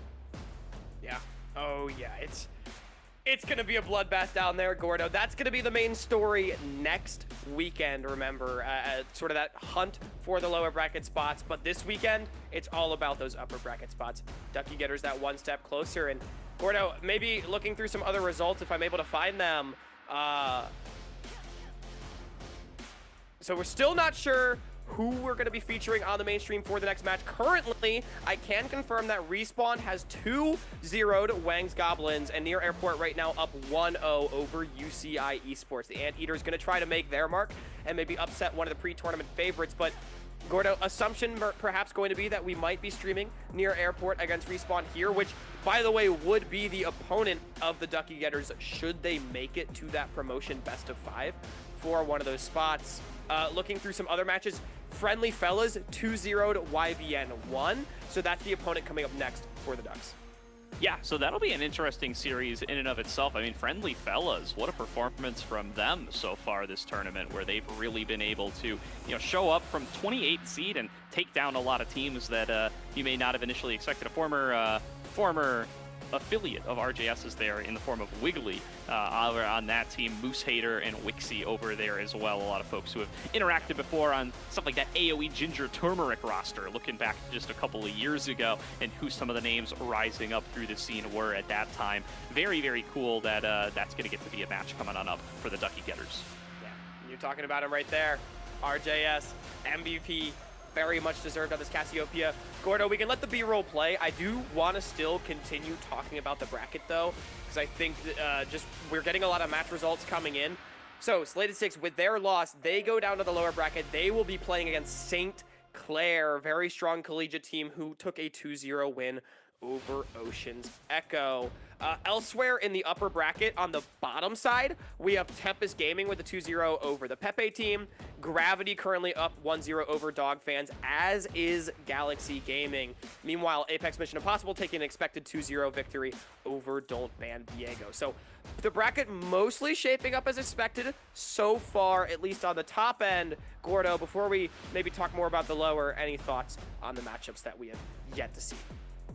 Yeah, I mean, definitely going to be an interesting Ducky Getters Friendly Fellas series. And now with Tempest already waiting for an opponent, I think a lot would expect it to be Gravity. I think Dog fans have some legs in that series, though. I've been really impressed with what those players have been able to show us in prior events. And I think King Clueless, especially a jungler who is a little underrated. He hasn't gotten to play on a lot of these all-star teams yet. I think Dog fans probably one of the best that he has gotten the opportunity on. And let's see how he's going to be able to do here as that series continues to heat up. Yeah. Real knowers too know that Nightstar is absolutely goated for that team. I agree. I think they have play into Gravity. I think big questions about how strong Gravity is going to be.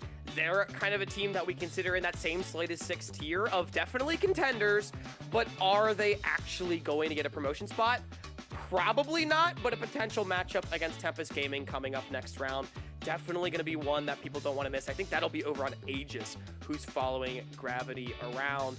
Gordo, I do want to go look at some more match results in the lower bracket just to keep people up to date. We already mentioned St. Clair 2-0 over Ocean's Echo. We also have Fantastic 5 taking their 2-0 over Drop Dead Gaming, continuing on their run after their win over Red Note. Very big series for them last weekend. YBN 1 going to be the next opponent for them. We have Wang's Goblins up against Fisher College. Collegiate team kill 2-0 over Grandview. Zero Animosity currently up 1-0 over Titan Esports. Shout out Aloxio, who made that call on the Salty Run Back. The Citadel 2-0 over Flippers. I made that call on Salty Run Back. Force it. I'm sorry, your hot take did not work out. Gordo, I don't know. Did you watch our latest episode? What a bold call by you, Hawk. I mean, you know, predicting Citadel to take down Flippers. Hey, look, I know that's a real controversial take. Thank you very much. But apparently it needed to be said for some people. Bruton Parker College currently up 1-0 over Third Party, which may be a little bit unexpected. Saving Private Dozer up 1-0 over the Bikini Bottom Warriors. And Exodus and Next Level Esports 1-1. They're going to a decider. Yep, and it is time. It does look like Near Airport have successfully 2-0'd UCI, so we should expect that the match featured here should be Near Airport taking on Respawn. We're going to throw it to a quick break here while we get everything geared up, but you'd better stay tuned because it is about to be a banger as 2 top 4 teams in this tournament face off in another winner's bracket match.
Welcome back, everybody, to today's broadcast of the North American Challengers League Open Qualifier, where we have got a banger on our hands, Hawk. Perhaps the most exciting match of the tournament so far. Two teams both ranked top 4 by most of the community pre-tournament. It is Near Airport taking on Respawn, and wow, they're getting right into draft here.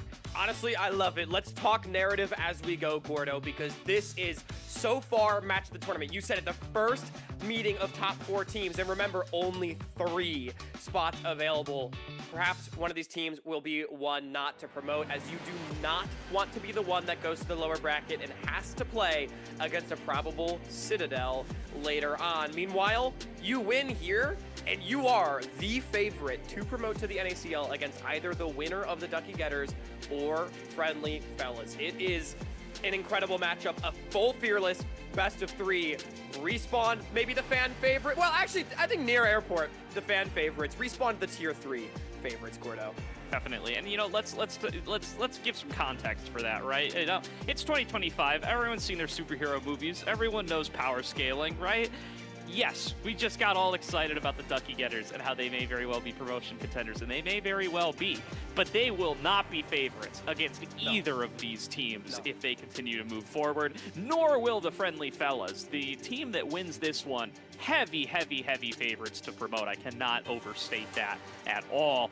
And now let's just take a look at what these squads are. I mean, we haven't even got to introduce the teams here, Hawk. For anybody who's been living under a rock, Near Airport, it's TF Blade, Spica, Pobelter, Double Lift, and Biofrost. Yeah, welcome to North American Amateur, buddy. It's worth saying yet again, our second series that we get to cover of this team here on the NACL, but this one, by far the most important and the biggest question, Pobelter back in the mid lane instead of Jensen, who dominated last week.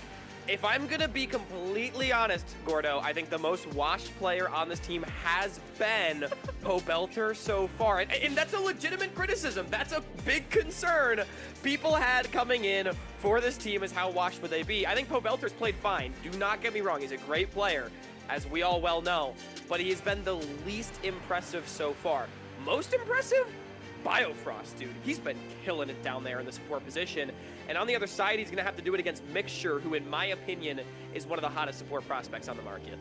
Yeah, I'll take it one step further. I think the hottest support prospect in Tier 3 right now. I don't even think it should be that controversial. Maybe you got your own takes coming on through, but I mean, Mixture has been so good for several splits in a row now. He's sticking with Sushi after their run with Lotus last year, where they did make that promotion tournament, weren't quite able to take it across that finish line. But let's talk about the Respawn lineup from top to bottom. It's Lawrence, Chad, Shochi, Sushi, and Mixture. You can see most of those names right down here, but Lawrence, he's got the barcode name, so might be worth addressing. Lawrence, formerly known as Speedo, been playing in the amateur scene for a very long time, qualified for the NACL with Blue Otter last year, was not able to play with them in summer though, so was replaced by Quacker. Gordo, I want to talk about the draft though, because we have our champions coming out in pick order, as that is definitely not a Varus jungle for Spica. There's no Double way. Lift going to the prio pick right here. I absolutely love this. So a really important thing to keep in mind for the series, Corki banned on red side here by Respawn. That is the #1 prio 80 carry right now for Double Lift. It's Corki #1, Varus #2. We've seen it in all of their drafts so far, and that is gonna be the story that we have to continue to track. For Respawn, they like the Corki as well, but twice now in both their series, they flexed it mid lane for Shochi, and then it's been Sushi that's picked some different stuff. He does not have a Corki or a Varus in his wheelhouse, but I like this response. Misfortune getting locked in. You also, we've seen it already, can put the Maokai support for Mixture to go alongside this if you so choose. Otherwise, it becomes a big time facilitator pick for Chad Jungle.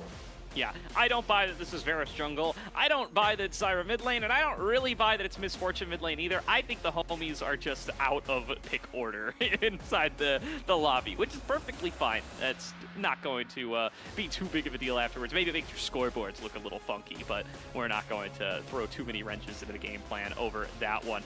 Definitely good point, though, about Double Lift and where his priorities have sat throughout this tournament so far, but let's give a little bit more background on Sushi here. here, right? This guy's 18 years old, just came out onto the scene. Last year was his first year really competing in OQs earnestly, and he is certainly one of the top prospects that North America has to offer. He's kind of taken a very similar path to Masu, right? I think Masu is the best point of comparison, up to and including participating in a promotion tournament with Robbie Bob and with Porsche. I mean, I'll do you one better. I think Sushi's the #1 mechanical prospect in our region outside of the NACL. I've been on record to say that he needs to play like an NACL AD carry if his team's going to promote, and I've seen some absolutely heroic stuff from this kid so early in his career, and doing it alongside Mixture. I think this series will be all about bottom lane. That's why I love this facilitator pick for Chad Jungle here on the Maokai. And now we have to start looking at what things get paired with, because theoretically we have top jungle AD carry for every team. I actually would really like to see a mid-blind pick here from Shochi. The Swiss Army knife of the NACL has been for many years. That's a nickname he's had since 2022. He can play anything. I want to see a blind pick come out and preserve this flex that they have, and we're seeing an Akshan. This is interesting. This is something that really is synonymous with Shochi in my mind, right? Because when I think of Shochi and when he was at his peak and when he had like convinced me fully that this guy was a top 2 mid outside of the LTA, at the time LCS in North America, it was when he was on Cincinnati Fear, and it was when he was spamming AD carry mid lanes all day long. He was playing these Tristanas and was really good at them. He's really good at stuff like the Lucian mid. He's been playing the Corki all tournament long to great success, and Akshan added to the list. He's played it in the NACL before too. Look at the bluff getting called, saying, hey, Pobelter, I think you're a little washed and you can only play mages. That's a Victor and Akshan. That's a great matchup coming out here for Shochi. Actually, a champion we've already seen, by the way, on NACL stream. Shout out Retrozing from Zero Animosity that busted this one out. And the Blitz crank for Mixture. This is a Mixture special. I'm going to be honest. I think Respawn got everything they wanted out of this draft. Double AD carries, Lawrence on a pick that he can have impact on. The only question I have is it's really difficult to team fight into Victor Zyra Varus late game. That's a lot of damage that can come from very far away. The ball is absolutely in Respawn's court to make early plays, but I think they have a composition that is very well tooled to do so with Maokai, Akshan, Blitz in this support jungle and mid. I certainly would agree with you looking at these compositions, and double AD carry, the lockdown, the Rumble ultimate for Lawrence. This is a classic pick for him that he's played a whole bunch of. Really excited to see that. And with that, I want to look at the top lane matchup a little bit here too, right? TF Blade, the solo Q star, the streamer himself, has been doing so well in his matchups so far in this tournament. And now that lane swaps are kind of dead, he gets to play one-on-one, mano-a-mano, just the way he wants. And Ambessa might as well be a champion hand-picked for him. He's got to be so happy that he gets to play this in game #1. But Lawrence is a rock in the top lane, right? He's promoted to the NACL before. He's been in this position before. He's got a lot more competitive experience than TF Blade does. And so far this tournament, he's averaging a death and a half a game. He's not been one to give up laning phases and to surrender large leads to other top laners. Lawrence is unbelievably consistent of a player. I think I consider him alongside a guy like Alorum, definitely one of the you must be this tall to ride type top laners when it comes to NACL conversations. Obviously, actually chose to forfeit his spot on Blue Water after promoting, took a split off, went and worked and traveled. Shout out Lawrence, man. Like, go and enjoy your life. And now he's back in the scene, and I love to see it up against TF Blade. TF Blade, another player that's also impressed me a lot. I think Ambessa has been his best champion after the Jax that was banned. Into the Rumble is a difficult matchup to find purchase in, but we'll see how they're able to do it. Big question for me, though, before we get into game, Gordo, is I like Respawn's composition. I like both compositions so far. I think, like I said, the ball in a player like Shochi's court right here to be able to start making plays. Respawn, though, they've had some trouble doing that on the tape, and that's something I really want to track in this game, is they can be a little bit uncoordinated in their setups. They can skip steps, you know, sometimes trying to contest vision in a wave at the same time, putting themselves in two different places, and that's something that the veterans on Near Airport are going to punish. And so I really want to see if they're able to shore that up for this game. and also how Lawrence himself is able to get involved, because oftentimes Respawn's best plays are the ones where after a couple things go awry, they say, screw it, Lawrence, just drop top lane, we're gonna brute force his 5, and that's where they make their magic.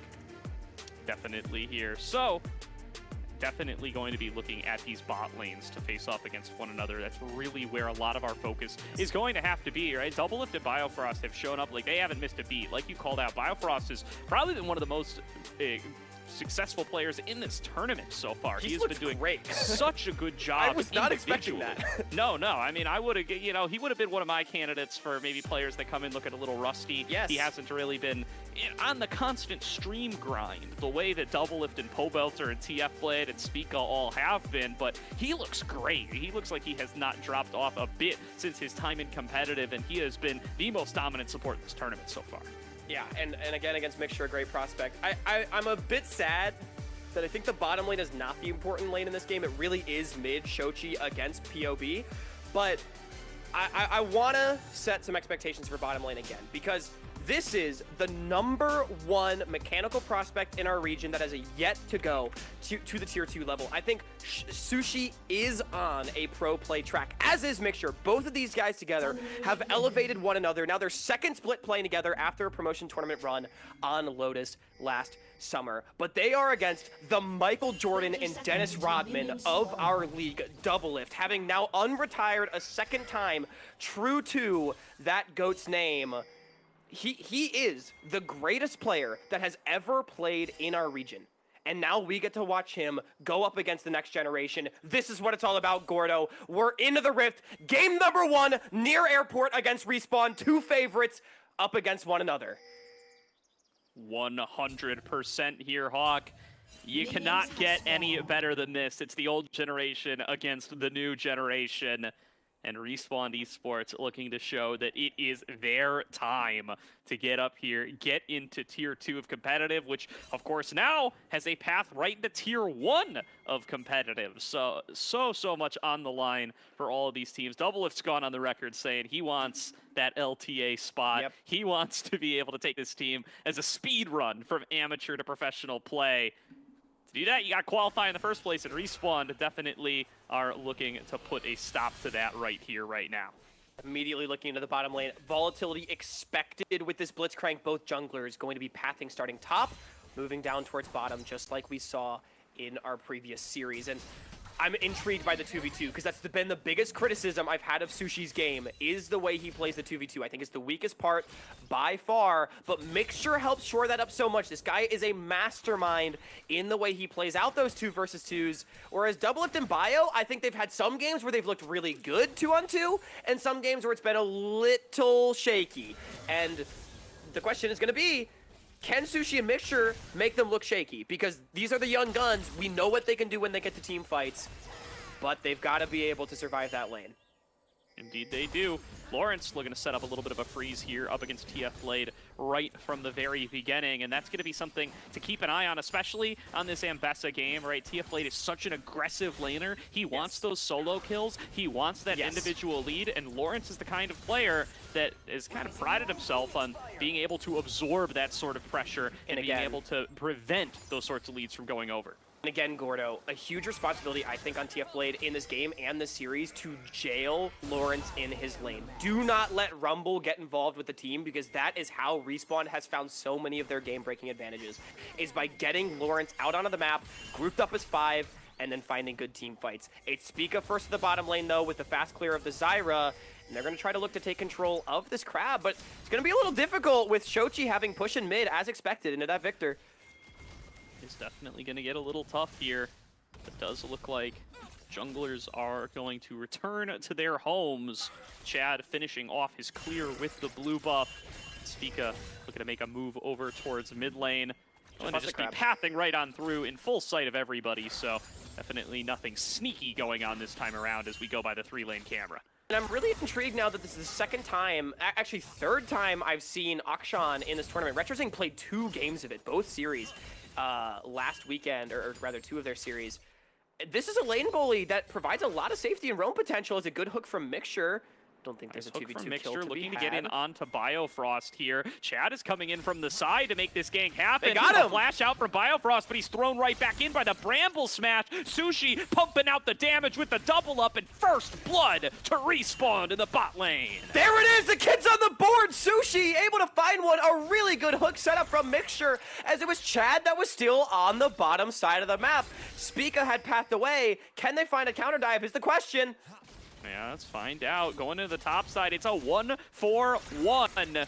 Perfectly fine for Lawrence. He will lose access to a couple of minions, but he'll be able to TP right back up there. All in all, a slight advantage to TF Blade, but nowhere near the advantage that Respawn gained to the bot lane. That's a big story for later on in the game. Can Lawrence absorb the pressure? So far, the answer is not really. TF Blade gonna look to continue playing aggressive, and now Shochi. Okay, he's not gonna be the target as the supports just take their first base, roams mid, but good laning so far from Shochi, and right now, Respawn just a marginal advantage. It's that kill in the bottom lane. Breaking out now as they look towards mid. Would be a numbers advantage for near airport since they've got Spica right in the wings there working on his Raptor camp. Should be just fine. They do both back away. Gordo, I will say, is wow, really great trading from TF Blade. Here comes, all right, okay, Lawrence can trade it back. That's a overheating rumble. Shochi, or rather Sushi, may have gotten the kill onto Biofrost, but we talk about the 2v2 as here we go. Wow, breaking out in the top lane. Lawrence finds himself isolated up against TF Blade, and TF He's Blade dead. already level 6. Should Overheat. be able to win out on this one. The outplay in the one-on-one. TF Blade takes down Lawrence. Yeah, Lawrence just not able to dodge that public execution, and that is amazing stuff from TF Blade. And again, what you need if you're a near airport fan. Let's get another look, though, at this gank in the bottom side as a great hook from Mixture, and the Rel just does not have the mobility to get away once Chad shows up. Flash doesn't mean a damn thing. Twisted advance, easily able to follow, and they give the kill over to the Quebecois AD carry. This is what you want. But like I was about to say, even though they get that kill, Sushi is down in CS. We talked about the 2v2 laning. So far, Doublelift and Bio have overall still been looking pretty good. Definitely still finding themselves even in CS, even a little bit ahead for Doublelift here, but this Dragon will be going over to Respawn with the pressure that they have achieved down there, and Mixture on the Blitzcrank, such a threat that they can't risk wandering into that jungle. Ultimately, just going to be a trade, 1-for-1 on the early objectives. I will say, I think I favor Dragons in this game. Ability to force fights around that 20-minute mark for Respawn. Make the map scary. Make near airport walk into your control when you're the team with the knockshot and a Blitzcrank is going to feel pretty good. For sure. Now, finding themselves in that one-on-one still, Shochi and Pobelter. Shochi's been doing a pretty good job in keeping the waves shoved in, been able to make some of these roams happen in critical timings, and hasn't gotten himself on the board yet, but if that pattern continues to repeat itself, there's going to be space for Respawn to play through here and to use this to make a big play, probably towards that bot lane where they've been mostly focusing. Yeah, that's where I'm expecting the play to come through. I do wonder if at any point you try and move up to shut down TF Blade and get Lawrence back into the game, but the beauty of Rumble is, and we learned this in lane swap meta, is no matter how far behind you put this guy, yes, he's a carry, he wants to have items and do damage. Rumble's Rumble. He can always drop an ult from the heavens and do a hell of a lot of damage in a 5v5 around mid-game objectives, as you just get another look at TF Blade. I mean, it's straight up, just level 6 timer. Lawrence, that was a wave pushing away from him. Forced to overextend. No flash from the dive means he gets taken down. Yeah, a max range public execution, it looked like as well. TF Blade just snagging him with the very end of that line skill shot. Be able to take it further. And now in a substantial advantage. Oh, they got the one, but under the turret, Doublelift is pulled in by Mixture, has to flash out to safety, but now standing strong as he looks to fight back up against Sushi. Both of the junglers looking to get involved. And it will just be coverage from Chad, making sure that his low health AD carry is not attacked. It's both summoners out of Doublelift in that trade. That's positive for Respawn, but they're the ones who have to take the recall.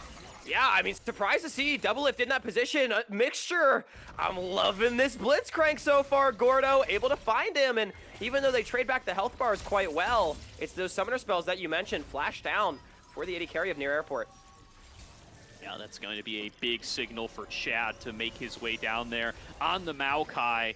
be able to create some potential to punish Doublelift for having to expend I will that say Summoner too, spell in the 2-on-2. And remember, keep looking towards Shochi on this Akshan. It's so easy to use going rogue to make your way around the map, to be able to show up in We might have a dive unexpected top. positions and get an advantage for your team. Bot lane has a big target on its back now. I think we're looking for a dive top here, though. Spica in the area. TF Blade traded big, but nope, Wave's not going to be there in time. So Spica just going to continue power farming, and I definitely agree. I think the game very much in the balance right now. 10 minutes in, I'm expecting this dragon in about 2 minutes to potentially be a position where things could break open. If Near Airport opts to fight for it, Doublelift without that flash, that's where champions like the Rumble can find so much value against immobile backliners when they can't get off that red carpet. And here comes Mixture and Chad throwing aggressive play. They've spotted Spica, but that doesn't mean they have a clear path to him. He's able to fall back I like behind it, his though. plants Again, for security. they're the really good and team, so nothing they can want take to try it to away. make plays. Sure here. He's grouping in and around mid lane. Nothing to be found here as Pobelter's just going to continue to clear out the wave. And it's a 3-man roam squad from Respawn. Looking around on this top side, I mean, they're going to have a grubby spawn here before too long, but not looking like they have much of a play to make. Still, it's not like Near Airport's trading cross map either, so they can afford to take this time. Oh, here comes Shochi. Pobelter getting taken on low. Biofrost coming in for the engage with the Magnet Storm. Mixture doing his best to run interference, but Shochi is just melted by the burst damage of Near Airport. That's their third kill and the feat of warfare for them. Yeah, Shochi, you just gotta flash that one. I like the aggressive play. They're trying to get control over mid and force Near Airport down towards the bottom side of the map, but a great re-engage from Bio. Not respected here by Shochi, and that's just a great pick. They're going to be able to pick up the grubs as well. A huge win. I was just saying that Respawn is the team that wants to play for these early skirmishes. They're the team that wants to control the river, and I liked the way they were doing it. But a small mistake ends up becoming a big one. 1K gold in the lead now for Near Airport.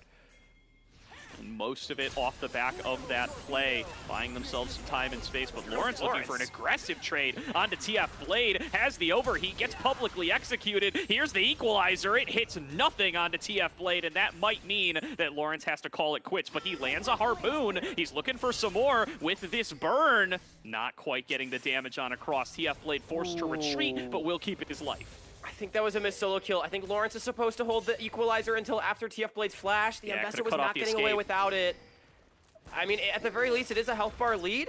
And Respawn, they're first to the dragon. Oh no, he got turned around! Blade turns it back and takes down Lawrence. Bottom. Once again, when you think you're winning, you might not be. It's going to be a flash in from Biofrost, finding that stun there onto Chad. Chad is isolated. He knocks them away with the Bramble Smash. Sushi's ultimate pumps out plenty of damage with the bullet time to get one back, but now the team is split. And Doublelift and Spica are advancing forward. A hook in from Mixture to allow Sushi to find more shots, but he's got a blast cone out. Pobelter winning out on the one-on-one. Sushi looking to outplay, has to flash back to safety, and Pobelter coming on the side. A flash ultimate from Pobe will make it a 1-for-1 trade. Oh, the mechanics are out of this world right now, Gordo, as these teams are just going hands for hands, band for band in the river, but it's Near Airport that comes out on top yet again. It starts with TF Blade reversing the solo kill in top lane, and then Chad, despite not dying on the back end of that play, the health bars too low. Respawn does not have the same consistent DPS that this on-hit Varus and the Victor can provide. We got round 2 though.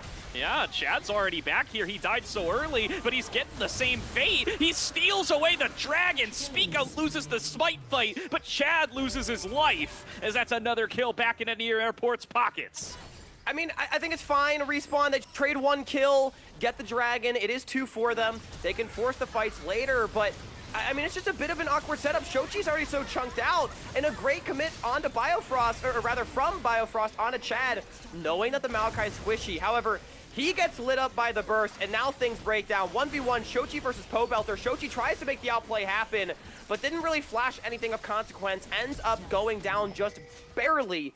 Not able to find the last auto, and POB, he makes the business decision to trade out 1-for-1 with the misfortune. It is a shutdown though for Sushi. In top lane, and it's TF Blade continuing to dominate. Lawrence is forced to flash an ulti and retreat once again. The question of can Lawrence withstand this laning prowess from TF Blade? It is looking like a resounding no a few minutes into game number 1. Yeah, and I mean, this is going to be a problem for Respawn. They rely on their top laner getting involved later, and obviously he still can, but the more this Rumble loses every time, the worse it gets. And not only that, this is a big-time comfort pick for Lawrence. And I mean, you can just see TF Blade, there were a lot of questions with his debut onto this team. How would he function in a competitive environment? Everyone knows what he can do in solo queue, but it just does not always translate.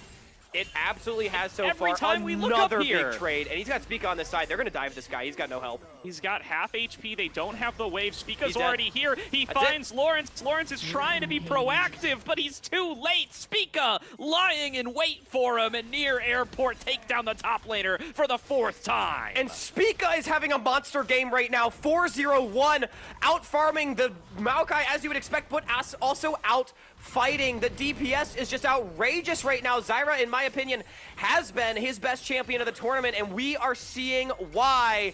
Near airport, 3K up at 15. They're the ones that were supposed to be behind, by the way. As, all right, we get another look. This was, I think, the reverse solo kill before the dragon fight. That's just Ambessa burst right there. Whoa! All right, that's a bullet time thrown down to the bottom lane as Sushi and Mixture nearly take down Double Lift, but he survives with just a sliver of health. TF Blade arrives to the scene, but he'll be taken down by Shochi. Look at the Strangle Thorns thrown down by Spica, getting knocked up to damage huge! onto 3, and Spica has dominated this fight for Near Airport. Respawn are routed as they flee back underneath their turret. Oh my word, the fight looked good at the start for Respawn as Sushi got a ton of damage down on the double lift, and the Respawn came out from Shochi's Akshan, but Spica is running over this game. The Stranglethorns were outrageous, the damage was too much, and this game is getting out of control 16 minutes in. Really is starting to. Near airport winning fight after fight after fight every time we tune in. Here's a replay of how this started off. It's a great hook from Mixture. Yeah.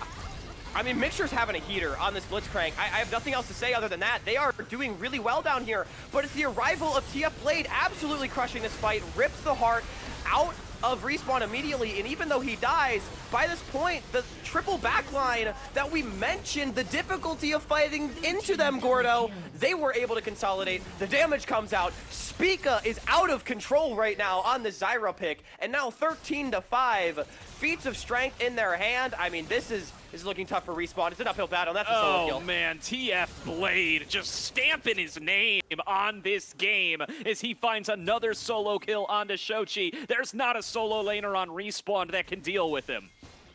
And let's remember, Gordo, these are expected to be 2 of the top 4 teams in this tournament, but we've actually seen them play before. It was Near Airport in a stream scrim early on in their road. They won 4-1 in their 5 block when we saw these 2 teams play, and I mean, we are seeing that dominance continue right now. There's a reason that Respawn was considered to be that 4th team on the outside looking in for promotion. And I said a guy like Sushi needs to be the one to step up. And if I'm being honest, I think he has so far risen to the occasion. It's the solo lanes that have really buckled under the pressure so far in game 1. Definitely. And that's been really TF Blade showing up more than anybody here for this team. Yes, Spica's definitely gotten his name on plenty of these kills as well. He's always the first one to the play, and he lets them spin things back into their favor. But one-on-one, mano-y-mano, TF Blade has been dominant here, and it just forces Respawn to do these impossible decisions. They can't leave any single person alone with him in these long lanes anymore. All right, Gordo, here's what I talked about, though. Here's where my Respawn make God. their bread. They've called Lawrence He's down, still but it might not going. matter. Look at TF Blade just throwing himself in there and continuing to clean house. Near airport, 2 more in their pockets. Lawrence and Chad are caught unawares and without backup. They're off the map, and this dragon belongs to NA. Yeah, you might be able to call your top laner down and try to find the 5v5, but it don't mean a damn thing when you're 6,000 behind. A great setup from Near Airport, and TF Blade, the confidence from this guy is incredible right now. You can feel the swagger that they are playing with. They're going to pick up a tier 2 as well, and I mean, Gordon, this first game is looking like a wrap. It very well might be. Near airport it was close at first, but the lane dominance and a couple of powerful skirmishes where they've been able to outplay seem to have just put them in a completely dominant position. Chad lost all of his health to just TF Blade there, and TF Blade says, sure, let's keep it going. And I will say, this is the problem I've had with Respawn, sometimes skipping steps. Sushi wants to be hitting the mid-wave right there with Shochi, but Chad is already trying to walk in and contest vision. You just can't do that, especially when you're behind. A great punish comes through from near airport, and with the soul stacking stopped, I mean, that's the biggest win condition that Respawn had access to, and it is no longer available. At least, more than likely, the game might just end before Respawn has the opportunity to pick up a soul with how far behind they now are, and a big statement being made so far in game one from TF Blade in particular, as he's back in again. I mean, this is just unacceptable. I don't even know if we can show this on stream.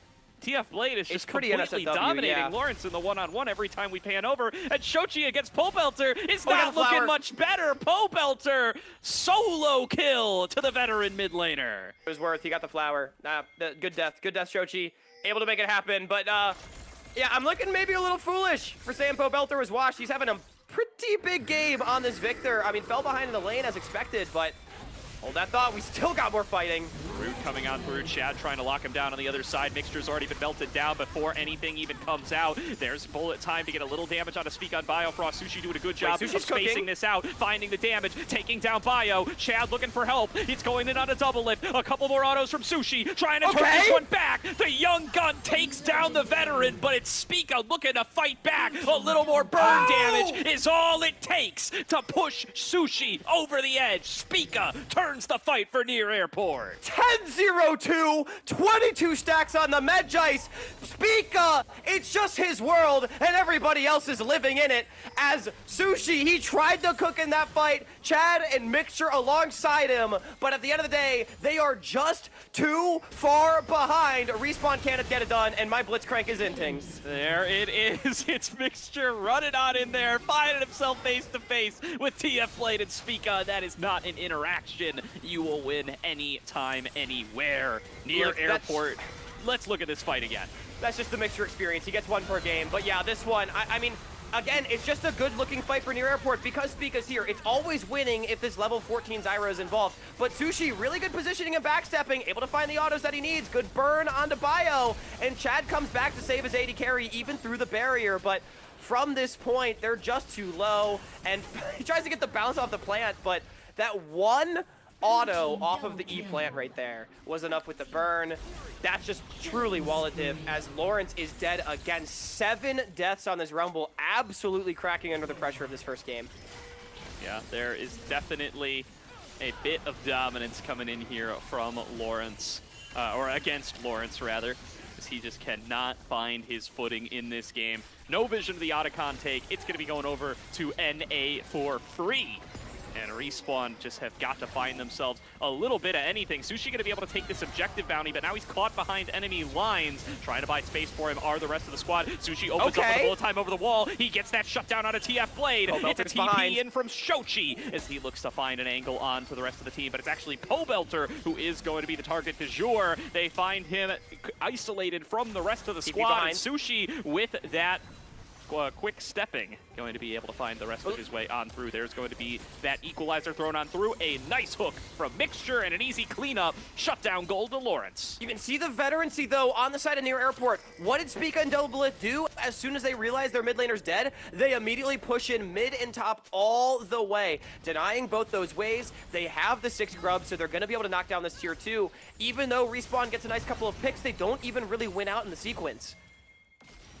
Absolutely here. So, still near airport in control. And you know what?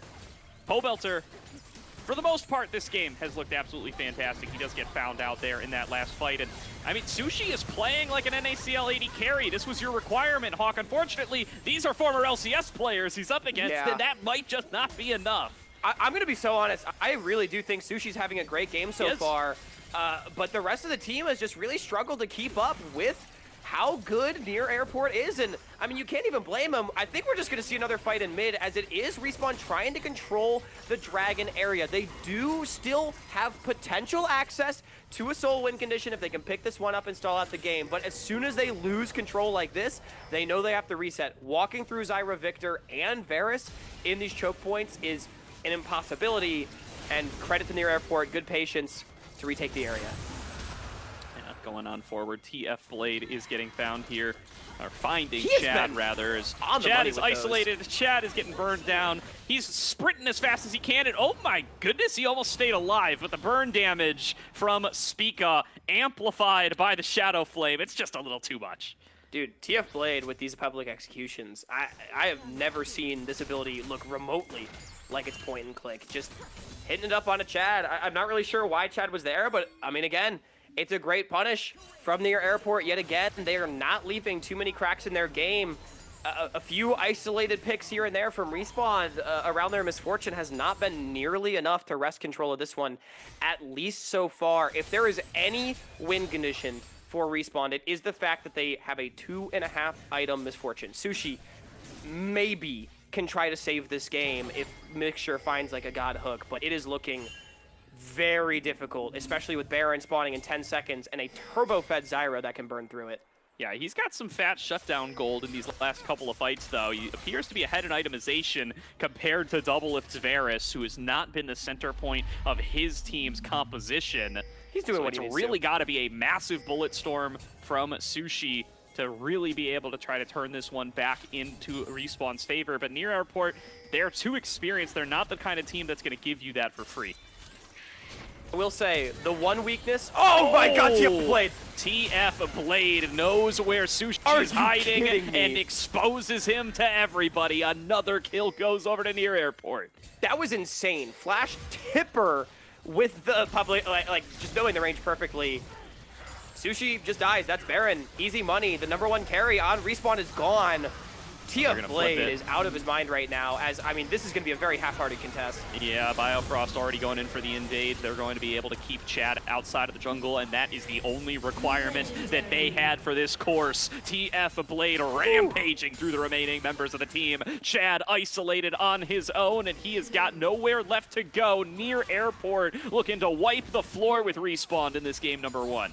You know, before this whole sequence happened, Gordo, I was going to make a point about the only weakness I've seen in Doublelift's tape so far, but I think that's going to be a moot point. This game is absolutely over. Baron in hand, 11,000 gold now is the lead, and they're barreling into the base with 6 grubs. Yeah, this has answered an important question for everybody. TF Blade versus Lawrence. If you give TF Blade one of his champs, he can dominate these matchups, and this is something Respawn is going to have to take to heart for the rest of this series. Chad looking to find some stragglers here, see if he can get a little bit more gold back into his team. Biofrost has spotted that plant's going to be an interference measure for Mixture, looking for any rocket grabs. They continue to try to make this recall difficult. They continue to try to look for somebody who's not able to get a safe recall off, but Near Airport just aren't giving him anything. Yeah, I mean, at the very least, look, hey, Respawn, they've held on to the game. They didn't lose in that inhibitor push, but, yeah, I mean, this game is looking like a formality from this point. I mean, Gordo, we may as well look ahead to Game 2, because what do you change if you're Respawn, where bottom lane went okay, but your aggressive mid-jungle went completely awry, and what we thought would be a fairly safe top lane matchup for this Rumble has also been, I mean, anything but. Definitely was the expectation coming on in. I mean, Lawrence, he's gotten plenty of experience playing safe lanes, but I suppose very, very few of them are up against the likes of TF Blade, who has continued to show he has got what it takes to be able to punish this Rumble, and this player will be a matchup to keep an eye on, though, as there's going to be Respawn corralled together outside their base, looking for the miracle fight that could bring them back into this game. If they don't find it, Near Airport could look to close out.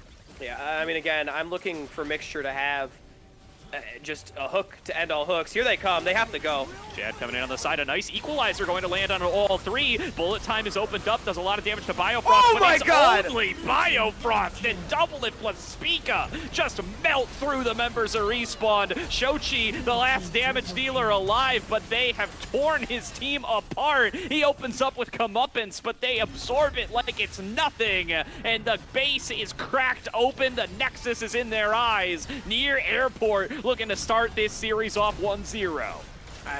Yeah, they are. Oh my goodness. Spica with the plays. And that is definitely going to do it. Just a little bit of stat padding or maybe losing some stats. Sushi? Maybe?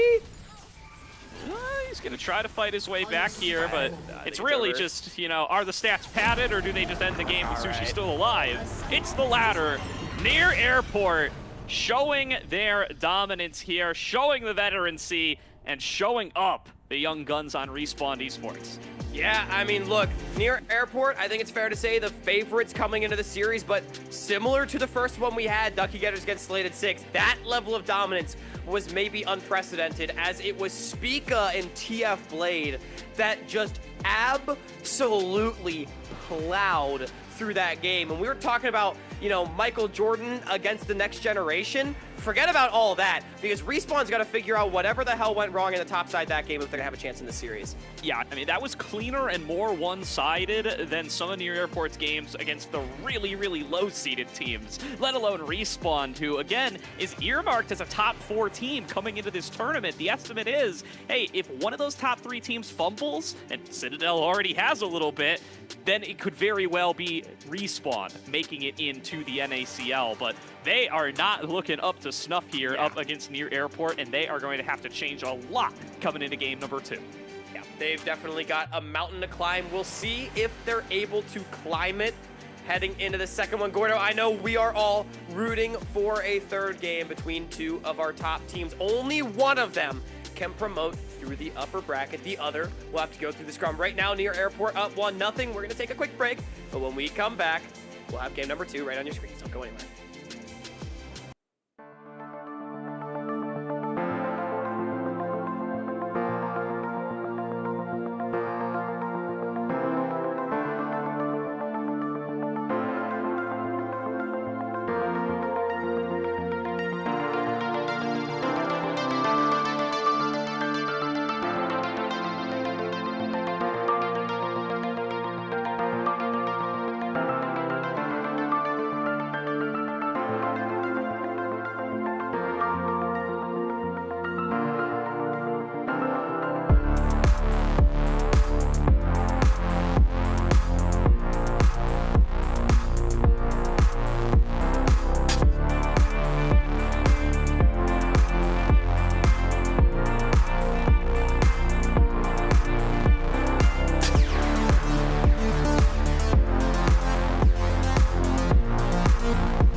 Welcome back, everybody, to today's broadcast of the NACL Open Qualifiers, where Near Airport have shown up once again with a 1-0 lead over Respawn Esports, and looking like one of their most dominant games of the tournament so far. TF Blade just completely dumpstering Lawrence in that game number 1.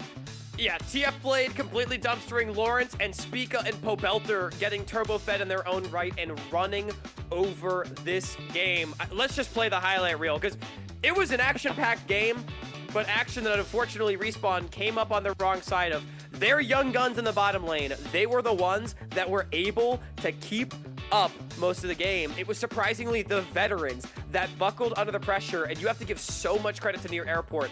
This team is looking better and better every single week they play together. Yeah, they really are. I mean, these teams, the first Near Airport streamed scrim, if I remember correctly, was up against Respawn. It did favor Near Airport, but Respawn took a game or two, if I do recall correctly.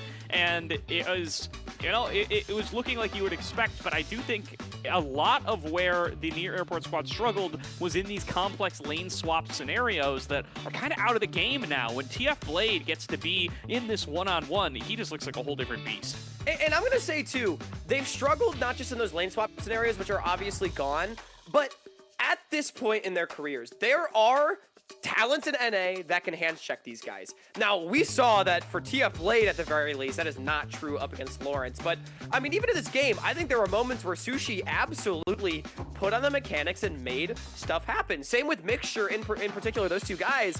The problem is, it's just not enough if you're not hard winning seemingly against this squad, especially now. They're getting more and more comfortable with how they want to approach their macro and how they want to approach the game. And I think that was a big difference maker in the series. We saw multiple instances when Respawn, they still have this bad habit of over contesting vision on bad timers, and Near Airport punished it literally every single time. That was a difference maker. The team fighting was just clean from them. Bio on his rel is an absolute menace to society.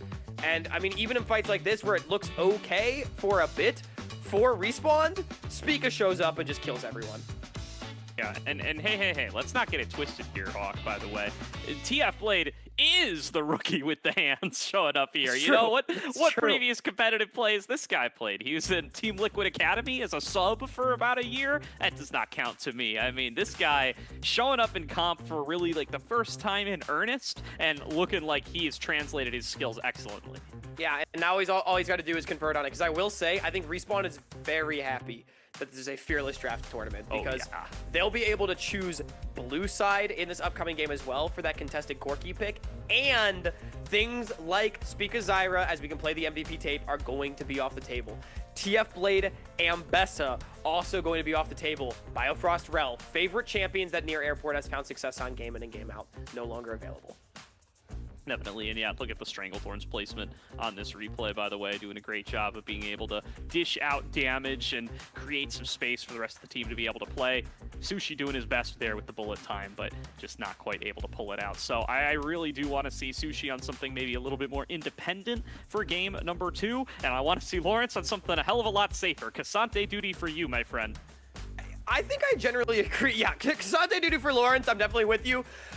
It'll be interesting to see what happens with TF Blade's Jax as well, if that does get banned out by Respawn yet again. But I think I like the idea of the misfortune for Sushi was absolutely fine, but I would love to see a more mechanical AD carry for this player, because this is what I have been so impressed by him for his entire career. Things like Zeri, where he can just zip around team fights, position like a madman, and truly 1v5 carry the game. I cannot emphasize enough. That is something that this player is capable of. Respawn just needs to enable to happen with better objective setups in this game. Guys, you're one game away from the lower bracket. No better time than to put all your eggs in your rookie basket than right now. And you know what? Sushi and Mixture, they really showed up in that game number 1. We were highlighting this beforehand. I think Biofrost had a really strong claim to being the best performing player in the tournament so far coming into today. And he did not get to do too much in laning phase up against Sushi and Mixture. They were able to get the better hand of them a couple of times. Sometimes, you know, Spica showed up and turned it around. Spica was jungle gapping all game long. I cannot take that away from him, and I can't take that away from Near Airport. But in a straight up 2-on-2 against double lift Biofrost, Sushi and Mixture showed up. I 1000% agree. Again, I think this is where the game has to be decided for Respawn. Safety up on the top side of the map. Give Sushi the keys to the carry. We're presumably only a couple minutes away. Oh, here it is. We're in for the draft, and now Respawn, interestingly, choosing the red side again. Okay, so last game we saw Corky Jax both get banned. I think the logos are swapped. TF Blade, Speak of Pobelter. That's okay, near. No, you're right. All right, never mind. All right, so they are on the blue side, and the Corky does immediately get banned. So that's one of the really big picks. Jax is the other one. Another pick as well is Skarner. We didn't really see it too much in the previous game. I actually don't know if it was banned out by Respawn or not. It's not really been a favorite of Spica's. I would actually be really curious to see if Respawn picks this one up. I would be as well. Look at these bans coming on across. The Darius ban, of course. We all know Darius Jungle starting to become a little bit of a highlight story across the League of Legends space. And wow, we even get to see the Fearless bans up top here, so that's definitely good to see what's not going to be available for either of these teams going forward. Okay, Skarner's the Aurora open. ban going to round things out. I'm really interested to see what the first pick is. Azir for Shochi. All right, this is absolute comfort. It's also with denial from Pobelter. Shochi has had a lot of success on this champion. Double 80 carry style of compositions have been Respawn's bread and butter so far this tournament. Azir, even though he's a mage, I think he definitely fits the bill. Consistent DPS, someone to help carry alongside Shochi, or rather Sushi. I don't think Shochi had the best game one, but I don't think he was the problem. Laning phase was good, and I would like to see him try to replicate that success here. Yeah, I agree. I think it was Chad and Lawrence who struggled the most up against their counterparts in game number one. So let's see what we can do to try to get them into a little bit more comfortable of a position here. Pobelter snapping This is up not this a champion I would have It pegged could be him for TF Blade. playing. It could be for TF Blade. It could. And Now Ash looking for picked the Doublelift. Ash. Doublelift has had a very clear priority bracket. It's Corky, then Varus, then Ash. That's been what it has. That's what it's been the entire tournament, right? Now, what does Sushi go to? Because the lane is almost guaranteed losing. Ezreal's really like Ezreal Karma maybe is something that I could see Sushi playing that would be able to contend in the 2v2. The other thing that this guy plays is mages. Sushi and Mixture, known chefs in the bottom lane. We already saw the Blitzcrank. That is something we could see come out. We saw Mel bot lane, for example, before, but it is just going to be Sushi Ezreal. We talked about getting him onto a mechanical carry Gordo. Well, that's going to do it. That's what I want to see here. That's it. And after that game number one, I don't know how you walk away as the Respawn coach thinking anything other than we got to give Sushi some autonomy. We got to get everybody else on champions to protect Sushi and to set Sushi up, and we need to give Sushi the opportunity to show up and show out. And there it is. It's Cassante duty for Lawrence. They're listening to the stream, Hawk. They're listening. Now what's TF Blade going to go to? Gwen would be what I would have in my pocket. I believe that's a TF Blade pick, if I'm not mistaken. He's not played too much for like the hardcore side laners, except for the Jax, at least so far in this tournament. But I mean, he also could just go towards something that's just generally useful. Jace was banned by them. Garen would be an interesting pick. This is a tier 2 special. TF Blade, he's proven he's an NACL player already, baby. Moose Hater, I thought you were in the lower bracket, my friend, but it's TF Blade snapping up the Garen here as he looks to face on off here up against Lawrence on the Cassante.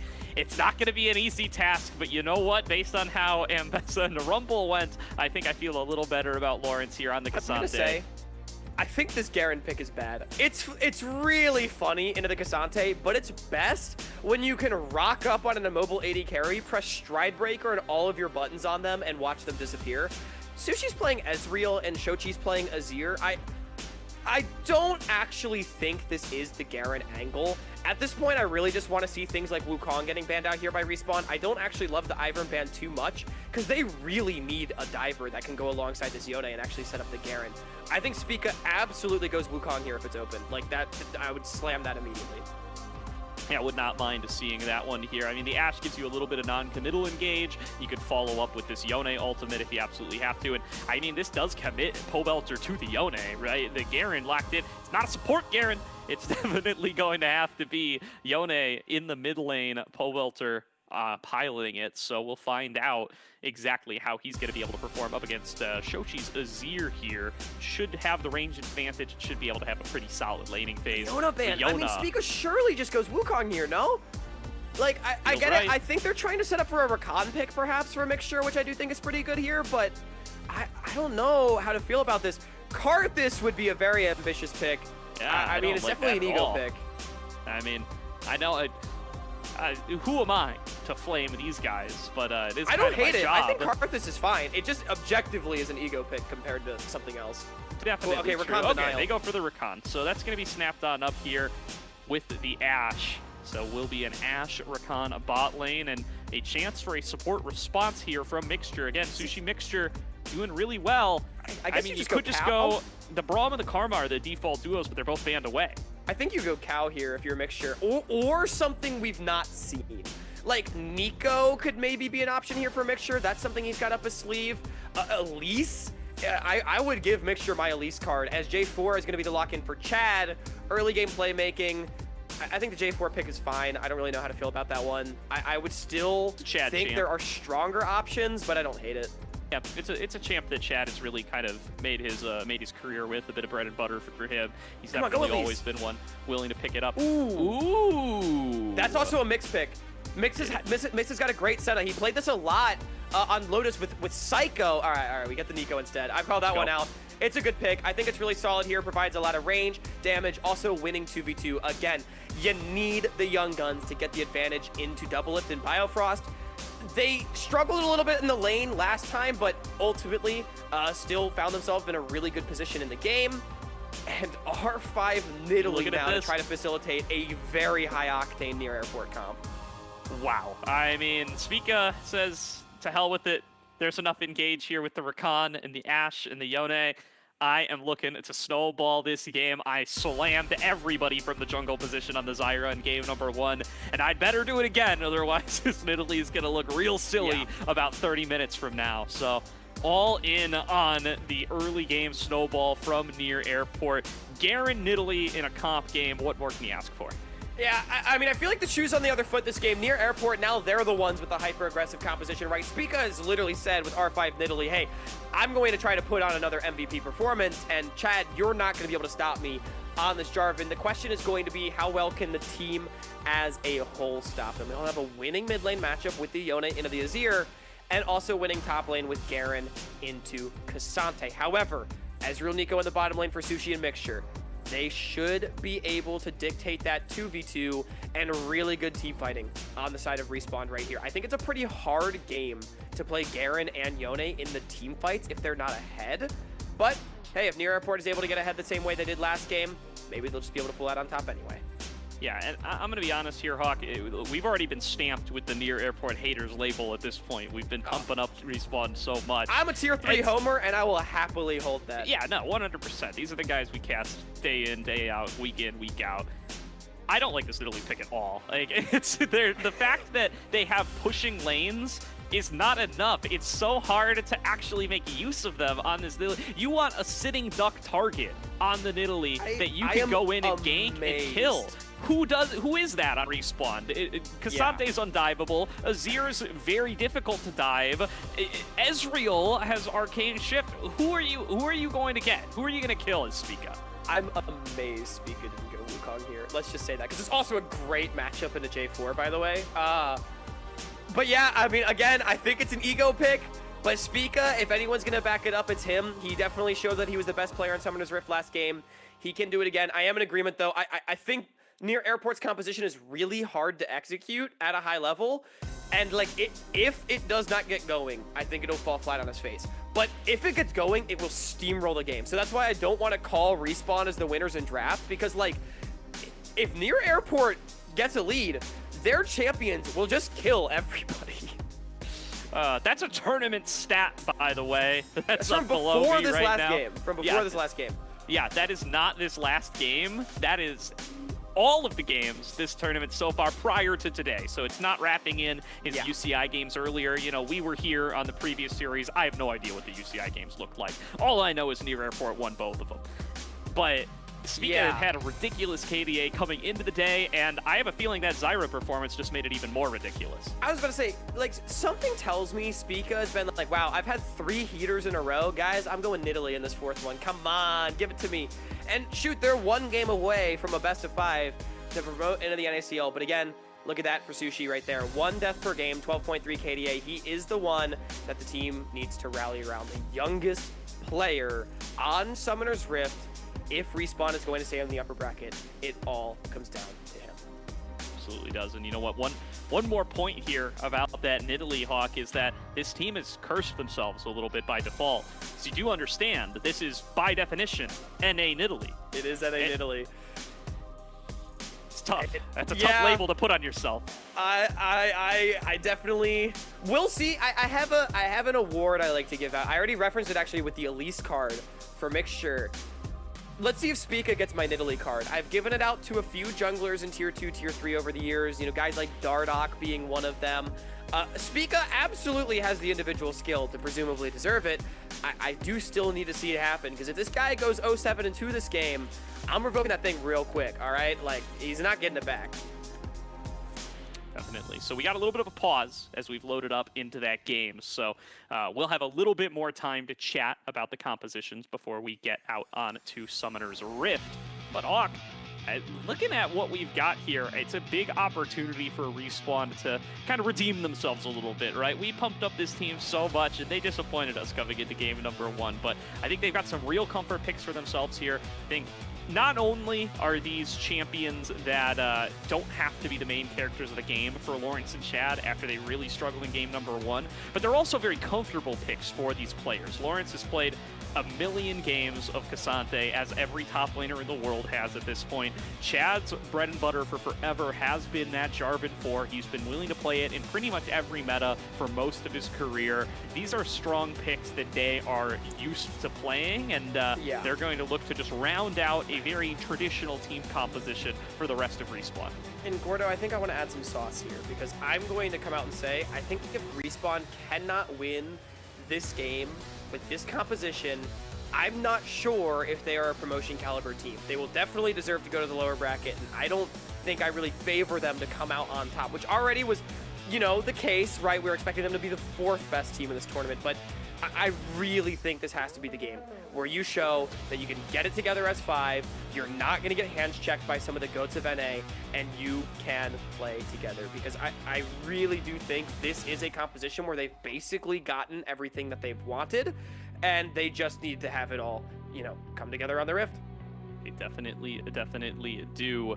So it's just got to be about holding your own in the laning phase for Respawn here, right? The Nidalee Snowball is definitely a lose condition. The Garen Snowball is definitely a lose condition. But if you're able to avoid those sorts of scenarios, I do really think you should be very, very comfortable here with the range advantage that you're presenting coming up into the next later phases of the game, right? What is Garen going to do? He's just going to be sprinting at you, and Azir and Ezreal are not so immobile that they can't avoid it, and Jarvan, Cassante, Nico, they're going to peel for you. They're going to keep these melees off of your back, and we've seen in earlier series streams today that Ashe can't do it all on their own.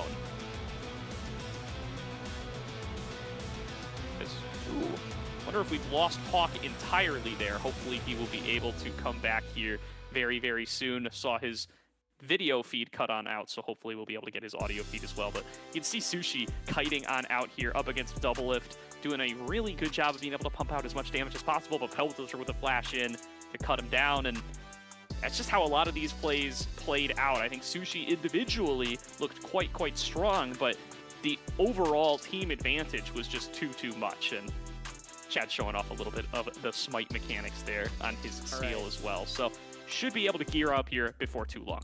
I think my internet's back. I don't even know if you guys realize I dropped. All right, cool. We're still not in the game. That's good. Gordo, I'm sure you were making a really smart and intelligent point. Oh, I was explaining what was happening on the screen in front of me. So yeah, I think that's a good way when you're solo casting to get your way on through. But welcome back, Hawk, and welcome back everybody to Summoner's Rift for game number 2. Respawn Esports on the blue side, Near Airport on the red on match point. Respawn going to need a win here to keep themselves alive in the upper bracket. Already pressure being applied by Near Airport towards that 2v2. They've identified this as the lane to watch. Sushi routinely getting his base canceled. Is he still going to recall? I mean, I know he's half HP, but my friend, you are going to miss minions. Yeah, okay, he decides to stay. Definitely. So, going to see these standard lane matchups, as you would generally expect. Double of Bifrost waiting in the forward bush here, like they want to get a little bit of additional harassment, but Sushi and Mixture playing it very safe, very slow, letting them hit the wave first. I mean, that's really big for the Ash Rakan lane, though, not letting the double range bot lane get first access to the minions. That's usually something you would expect to come out, but again, just good 2v2 laning from Double and Bio, continuing to play very well as Shochi lethal tempo on this Azir. Pretty good trading with it, too. It's going to help, you know, his damage in the later stages of the game. Typically, into things like Yone, I'm actually more accustomed to Comet Azir, usually to help out in the lane, try to chunk him down and not allow the Yone to dictate push. Yep, got the tri-lane set up back here as we see these two mid laners start to exchange a couple of blows. Both junglers now likely going to be making their first clears, paths on down towards whichever side they want to set up as an advantage. TF Blade, of course, going to be the first one to strike level 2 here, but Lawrence on the Cassante, plenty safe, shouldn't have any issues at this stage. Spica maybe looking for a level 3 gank. Again, the Nidalee needs to get involved early. If this goes to team fights on even footing, I favor respawn. Shochi goes E second, very good choice there to be able to get himself out to safety. Ooh. Takes level 3 and has no issue, but Spica's just transitioning this right into some counter jungling.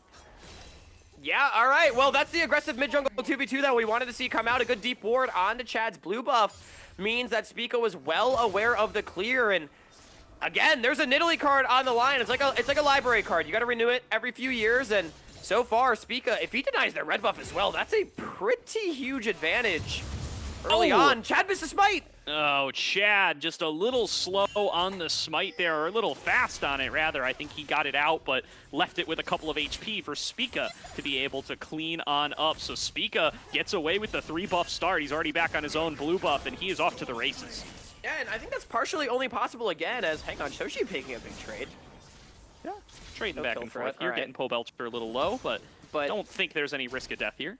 I think that play was only possible for Spica because of the push that Doublelift and Bio got in the bottom lane, really aggressively playing out that level 1 from minute 1 to take control of the wave, and Sushi already down some CS as well. As TF Blade! Lawrence getting TF Blade underneath the turret. One more Q would do it. I don't think he's got the mana. TF Blade able to outpace him, just barely staying alive. Are you kidding me? The W was still up. So Lawrence ends up trading the flashes. I think we just got word from production, 8 HP as Pobelter's now the target. Yeah, it's going to be a gank coming on through from Chad. Gets the slow, gets the knock up, and gets the first blood for respawn. All right, we got word. I was wrong. It was 80 HP, but Pobelter had 0. Lawrence thought he had the solo kill, not able to find it. Ends up being flash or flash. A great move from Chad. What do you do when you have no camps to farm? You gank a lane. Pobelter was leaning towards the top side, I think expecting Chad to be on that bot crab, but Chad had, in fact, crossed back over, out of vision. They get the flash, too, and kill onto the Jarvan, rather. Gonna feel good. Ooh, some aggressive trading in the bottom lane as well. Looking like it favors Respawn ever so slightly. That was a Ignite ticking away on a Bifrost. So Summoner spells committed. Shochi with a nice trade in mid lane there. Going to be able to force back Pobelter on the Yone. I mean, we wanted to see solo lanes bounce back already. Lawrence having that potential solo kill is a good start. And Shochi, great laning for the second game in a row. Now, the big question is, how can he parlay this into an advantage? Definitely has had some issues on the side lanes, I think, so far. But fortunately, Azir, not a champion that cares too much about playing any sort of 1-3-1-4-1 setup. Definitely. Spica getting hit by a Javelin here, or Spica landing a Javelin onto Shochi, rather, going to be able to push him back. Ultimately, things just going to continue being slow. Right now, Spica, though, is just running rampant on the map. This Nidalee is going to be a problem, at least in terms of the farm department.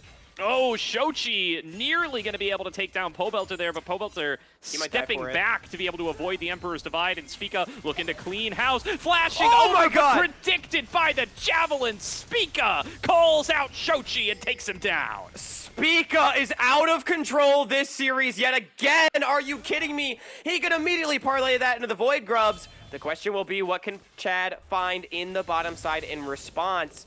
Looks like nothing, as Double and Bio respecting the threat. No dragon being taken, and near airport, they need to find a lead, and they're starting to get it.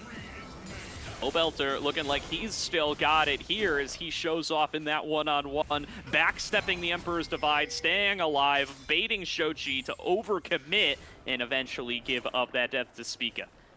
Yeah, I respect Shochi going for that solo kill angle. I just think it's too high volatility, and you know what? That's what you're going to take with Shochi. This is a player that will always look for those sorts of individual outplays if he thinks he can find it. Almost did. Unfortunately, ends up blowing up in his face, and yeah, I mean, now near airport up about 800 gold, mostly off of the farm that they've gotten. So we can take another look. Spica, this is just filth. I mean, I'm surprised Shochi flashed at all, but the prediction, I mean, that is quality. I mean, to be fair, if he doesn't get hit by that Javelin, he's home free. That True, flash, yeah. But, or at the very least forces the trade, but going to be perfect aim from Spica. Knows what you're going to do before you do it, and pays off dividends. And now this is where things get weird for Respawn, because they're kind of just losing in every lane. The Ezreal Nico behind against the Ashe Rakan is really not good for Respawn. The Garen expectedly having push in top lane, and the mid lane relatively even, but yeah, I mean, Spica with how strong he is, the push that he has in bottom, able to do the dragon. Respawn's not been able to find a neutral objective. They do always have the ability to play for team fights, but you cannot just give everything over for free. You really cannot. And it is Spica working away on this dragon, has Doublelift and Biofrost at his back. They should be able to take this one without too much issue. So that's first dragon and first grubs going over to near airport. Enchanted Crystal Arrow flying towards mid, connects onto Shochi, sets up for Pobelter, who shuffles back away. Shochi got to create this space, goes forward and backward with the soldier, and will be able to get himself back underneath the turret. Meanwhile, Sushi Mixture, they're taking this as a signal to go all in. They get the root onto Doublelift. One more Q would be able to do it, but Doublelift is able to stay alive thanks to that barrier. Good disengage by Bio right there, but I like the angle, knowing that Ashe ulti was down. Mixture so good at finding those windows in the 2 versus 2, and they trade up in sums. Over the wall, Lawrence looking to take another fight onto TF Blade and looking to run him the rest of the way down. But again, TF Blade just outpaces the Qs, thinks he will be able to stay alive, and he is certainly right. That is Swifty Rush Garen. He does negative damage, which is why he's losing the trades, but he cannot be pinned down by this Cassante. Actually down a little bit in farm, though. Big bounce back game for Lawrence. This was one of the biggest concerns we had for Respawn coming into this game. And I will say, despite being down about 500 gold, a good early game for near airport. With the composition that Respawn has, I think we can say, approaching the 10-minute mark, their game state is absolutely fine, Gordo. Yeah, it's fine. It's not great. Near airport have gotten some gold onto this Nidalee, got that first kill. You'd obviously like to have 2 or 3 at this point in time, but 1 is not a disaster by any means. Near airport with a 1K lead at this stage. That's according to game plan for them.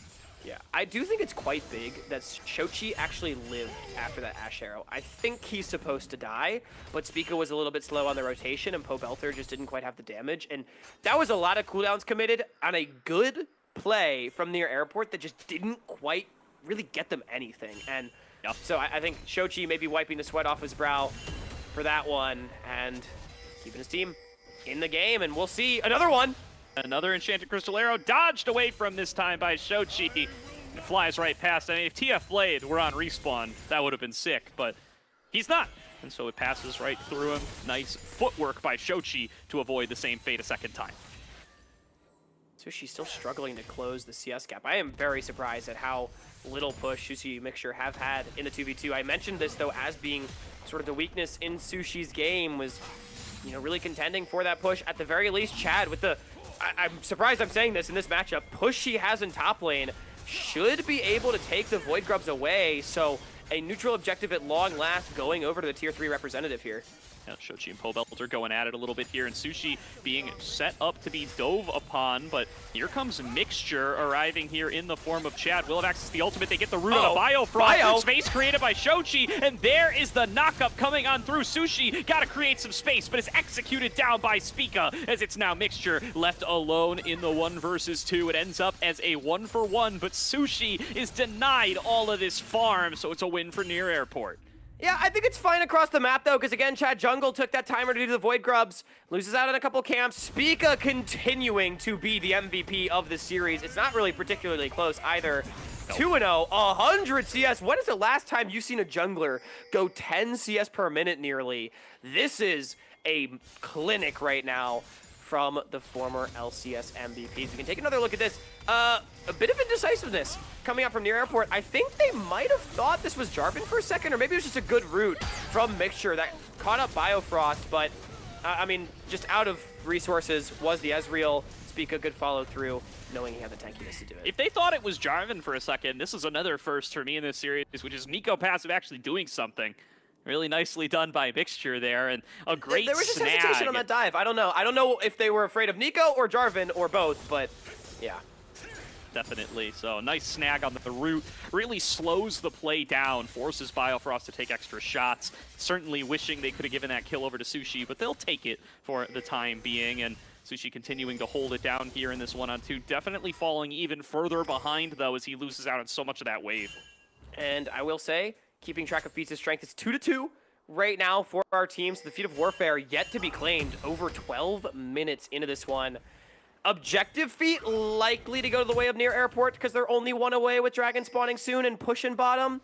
But then that might have it come down to first tower. Now, Chad and Mixture are lurking, and this Nico is relatively strong, getting close to Rocket Belt early on. That's what you like about your Nico getting kills. Is indeed a huge deal if you're able to get it early enough to have big influence on one of those early skirmishes. It's a 3-on-3 on this side of the map. Spica, the first shot there onto Chad, gonna get a little damage on across. In mid lane, they're trading again. It's Shochi with a massive health lead. Enchanted Crystalero came out, didn't quite connect, but they've got to get back over the wall. TF Blade has TP'd in. He's behind enemy lines, waiting for a target to be able to engage onto. Chad will be found. Mixture will be left out to dry as he gets claimed as a 3rd kill for Spica. Can they re-engage this, though? I mean, that's a TP committed right now from TF Blade. Pobelter's going top lane, has a TP of his own to join if Chad goes for this.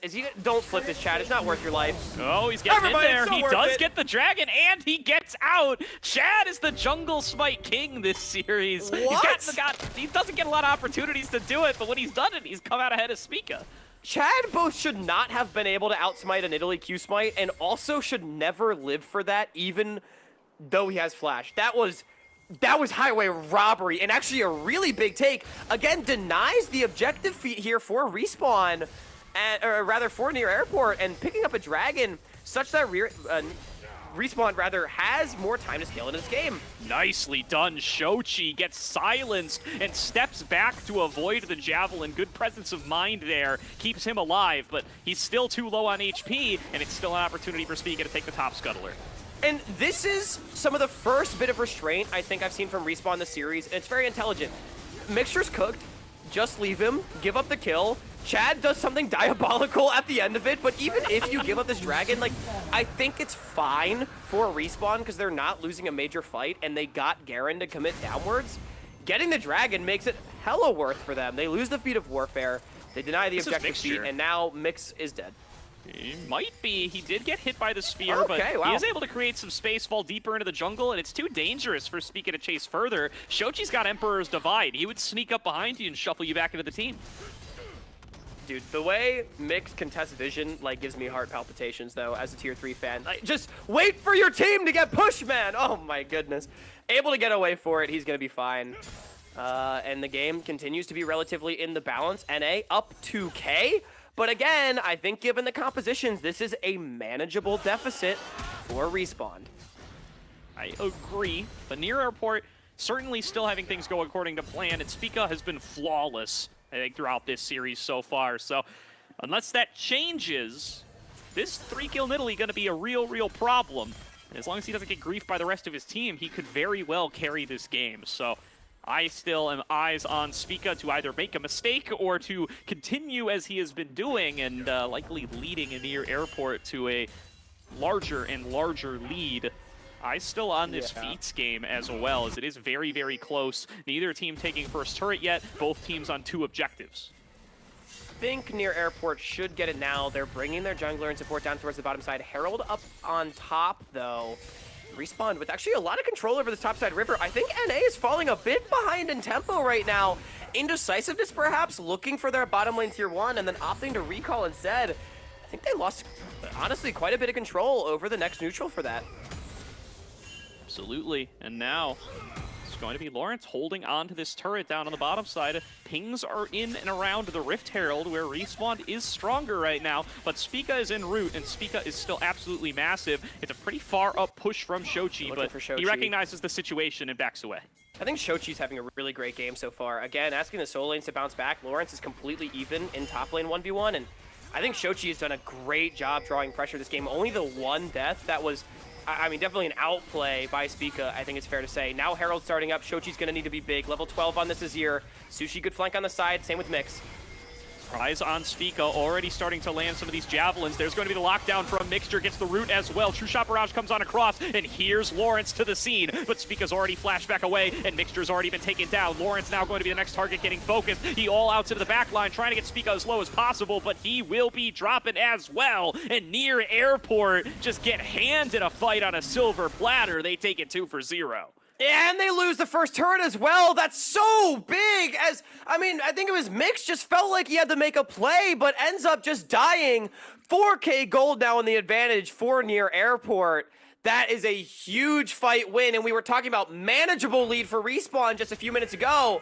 They are very quickly falling behind yet again. Absolutely, definitely a rough look here for Respawn as they give up a massive skirmish, and it gives up everything. They get the feats of warfare, they get a much more substantive lead, they send it all for Spica, and they are not able to lock him down. They just don't have the damage. They can't get Shochi in there to be poking him with soldiers, and Sushi's damage is not enough on its own. Yeah, I mean, this is a Leandry's Nidalee that is level 12. He's just tanky on his own right. TF Blade is going to die for the tier 1, but that's fine. Will he? He Actually, has flash. No, he's out. Yeah, he's out. Wow. Away he goes. That's rough. Yeah, TF Blade getting out of there in the 1 versus 3. Definitely a big dub for him. And Respawn feel a little out of sorts now after having lost that fight. They know how much their win probability has dropped with that skirmish loss, and it definitely looks like they're a little out of sorts. They got to regather themselves, focus on towards the next objective. I mean, that felt like the fight where Respawn could maybe take the game back, but it just went so terribly wrong, and now the game's going to be hard. Again, I get it. You do not want to get poked down by Nidalee and let yourself get pincered by Yone Rakan, but I think this is an overforce from Mix. He sees the TP. They want to get it on this Nidalee, but Spica is too tanky, too slippery. Chad took a ton of damage on the entry, so he wasn't able to get involved, and it was just not a coordinating gauge. Respawn ends up losing big time here on this play. Yeah, you can see what the call was, but Shochi's not able to dish out any damage during that window of CC, and it really does make the play collapse. But here's Chad looking for another one, looking to get an ultimate on a double lift, see if he can force a flash. Not even going to be able to get in range for that one, though. Mixture is still fishing around with these tangle barbs, but double lift quick on his feet, able to evade them, and Spica picking up a second dragon.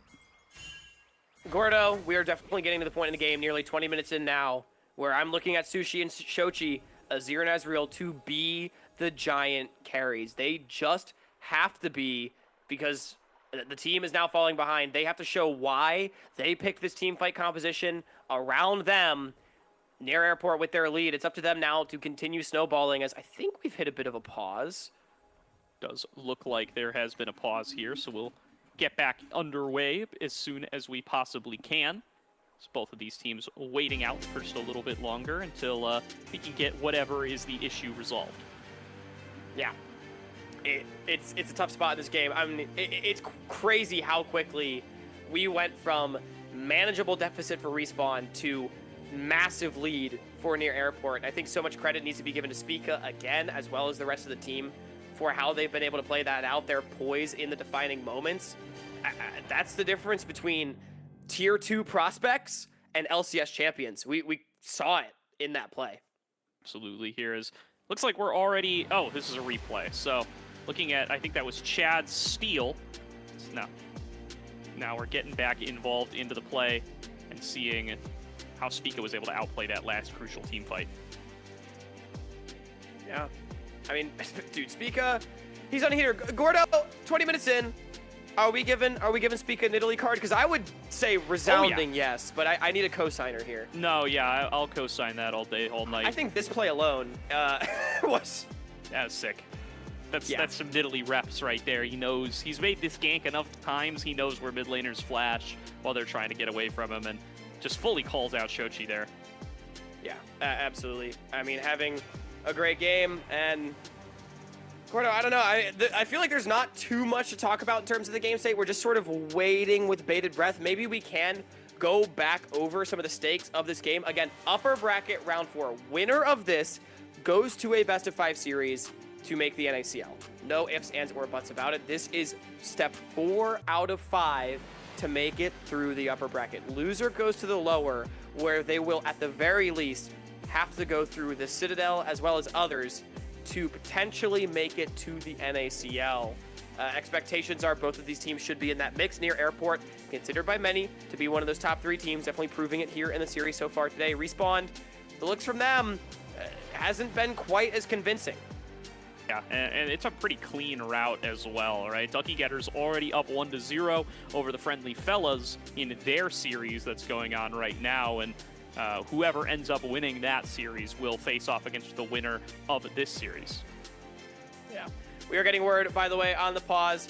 Having some lag issues. Someone's DCing, someone's mom turned off the Wi-Fi, but hopefully we'll get back into the game shortly. This is, of course, the challenge of playing a remote tournament with players from all over our region, but I think that's what makes it so cool, right? 64 teams, all with the dream of making NACL. So many players getting to be showcased, and again, this is the first match between 2 of those top teams that we're seeing throughout this entire tournament. Yeah, and I mean, Near Airport are looking like they are on a collision course with the NACL right now. If they're able to take down Respawn in 2-0 fashion, if they're able to execute on the rest of this game, be able to close out, like we've been saying over and over, they'll be immensely favored in the next round, and they may very well be playing in the NACL in this upcoming spring split. What a huge accomplishment. I mean, I think it was expected for some of these players, at least from their own perspective, that they would be able to make it, but you know, there's some questions to be had, right? What are they going to look like after this extended breakaway? Players like Biofrost, who we haven't gotten to see in a while. Players like Pobelter, we haven't even gotten to see in even longer. And players like TF Blade, who have never really played pre-made comp at all. And they're showing that they absolutely have what it takes, and they are looking like they are well on their way to being able to make it to NACL. Kudos to them as well, you know, coming in. Seems like they've been trying really hard. They've been playing good League of Legends, bringing eyes to North American Amateur, which I think is extremely valuable for our space. I know there's a clip out there. Doublelift was pogging when he looked at the UCI roster. He's like, oh my God, Rostor and Gorka are on this team. Like, these are guys that have been playing in the space. Looking at Cerulean with his shirt off, too. That was a big... Yeah, Cerulean mogging on them. I mean, these are guys that have been playing in the space for a long time in their own right. And, you know, even though none of them made it to that LTA, LCS level, definitely players at least of a caliber that, you know, the GOAT of our region would be aware of. And we've talked a lot how this game is literally the next generation, perhaps, versus the old generation, right? And I think it's been an absolute treat to be able to see these players and what they bring to the table, not just as players, but also as creators and personalities. Definitely. It's been quite the showing from them, and they've really been able to piece it all together and look very, very good out against Respawn here. So if Respawn does enter the lower bracket, it's really going to be an interesting battle here between Citadel and them, as well as everybody else down there in the lower bracket, right? Slated 6 already going to be there, and other teams who will certainly be knocked on down. I'm favoring Tempest on the other side of this bracket personally, but whoever Tempest manages to take down along the way, or Tempest themselves if they drop, going to all be in contention for that lower bracket spot. Gordo, let's do a quick bracket check-in while we're in this pause. So you mentioned Ducky Getters up 1-0 on the Friendly Fellas right now. Winner of that one will play the winner of the series, presumably Near Airport, unless Respawn has anything to say about it. Worth noting, in the lower side of the upper bracket, Dog Fans took a 2-1 upset over Gravity, Nightstar and co. Getting it done. We were literally just saying never sleep on a team with Nightstar. And also Dorado Gaming. Big 2-1 upset over Galaxy. They're currently going up against Apex Mission Impossible. I think expectation definitely is that Tempest runs that side of the bracket, but we'll see if Dog Fans, Dorado, or AMI have anything to say about it. Down in the lower bracket, more upset alerts. Fantastic 5 up 1-0 over YBN1. Slated 6 up 1-0 over St. Clair. We have Fisher up 1-0 continuing their run. As I think the last remaining collegiate team alongside St. Clair, they're up over Wang's Goblins in what is probably a really great matchup. There's also UCI, who's down 0-1 against Zero Animosity right now. Oh, my bracket is not updated. Thank you for that. So, by the way, again, shout out Aloxio, who came on a salty run back with the take that they would beat, Zero Animosity would beat both UCI and Titan Esports. This would be an incredible shot call. Shout out Retrozing and co over there at Zero Animosity getting it done. And the last upset I want to give really quick, Gordo, is the Citadel, I think expectedly up 1-0 right now over Dompe and Viego. Absolutely here. So, going to be looking to see who else is going to be able to show off here. Citadel still on a rampage through that lower bracket. It was a big surprise to see them end up dropping, but they are looking plenty good since they have shown back up again. For anybody who's unfamiliar, Citadel Gaming also going to have some faces that longtime NACL and LCS/LTA fans will be familiar with. It's Philip Armeo, Bradley, Instinct, and Trevor on that team. So them dropping down earlier on was a big surprise, but it looks like they still have their eyes set on the lower bracket spot, and they are rampaging towards it. Yeah, I mean, expectation would be that they were actually the strongest team and the favorite to promote. They were sort of supposed to be the final boss of this upper bracket that Near Airport might find themselves hurtling towards. Obviously, like you said, dropping out low. I do think not enough credit going to Friendly Fellows for how well they've been able to play so far in this tournament, making it as far as they have on their run. I would say objectively, Friendly Fellows actually had the single most difficult run to promote from the gun. Starting their road against Akuma, then the Citadel, making it all the way here. But Gordo, I think we're getting word it's going to be a bit of a longer pause. We might send it to a quick break, but don't go anywhere, because Near Airport and Respawn, battle of two favorites. We might get the conclusion soon, or maybe Respawn can push us to a deciding Game 3 this season.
right. Welcome back, everybody. Looks like we are live once again with the game ongoing. Welcome back. Sorry about the delay there. Had some DCs from the spectator side as the client bugged out, but we got back in here, and we're going to finish off game number 2 here, Hawk. Yep, spectator bugs and name a more iconic duo. I don't think you can. Regardless, Gordo, we are 20 minutes in, and we were just talking about the dire situation that Respawn Esports finds themselves in if they wish to continue their upper bracket run. And right now, staring down the barrel of a 6,500 gold lead. Not exactly where they wanted to find themselves. Near Airport has been, I mean, unstoppable in this series. Seemingly no matter what the Tier 3 and Tier 2 veterans throw at them on the other side, these are former LCS champions through and through. Absolutely. I mean, it's been Spica throughout, right? Spica is going to be walking away very likely with an MVP here for this series, assuming that Respawn can't find the comeback here, which a 6K gold deficit is looking less and less likely. He's been absolutely dominant in the jungle over the course of this series. Look at the CS lead he's got for himself right now, and after a ridiculous stat line in Game 1 as well, it's just tough to argue with as TF Blade going to get shuffled back away from his tower. Shochi looking to focus him down, not going to be able to find the damage, even with Mixture and Chad there as well. They just sold out to kill this guy, and he just walks away. Garen Gaming, TF Blade, able to make it look easy, spinning to win all over the wave too. I mean, that's tough though, because that's the kind of play that you want to see if you are a Respawn fan. You know, try to get something back, try to create a pick, try to create a pressure point, and to come up empty and what looked like a slam dunk is tough. Absolutely here. So, going to continue to just be Near Airport taking control over the map, strangling Respawn out of the resources that remain. Got a little while before any more objectives are going to be up and available on the map, but they've got jungle clamps to clear away, and they have got the push on across the board to continue to layer on down these wards.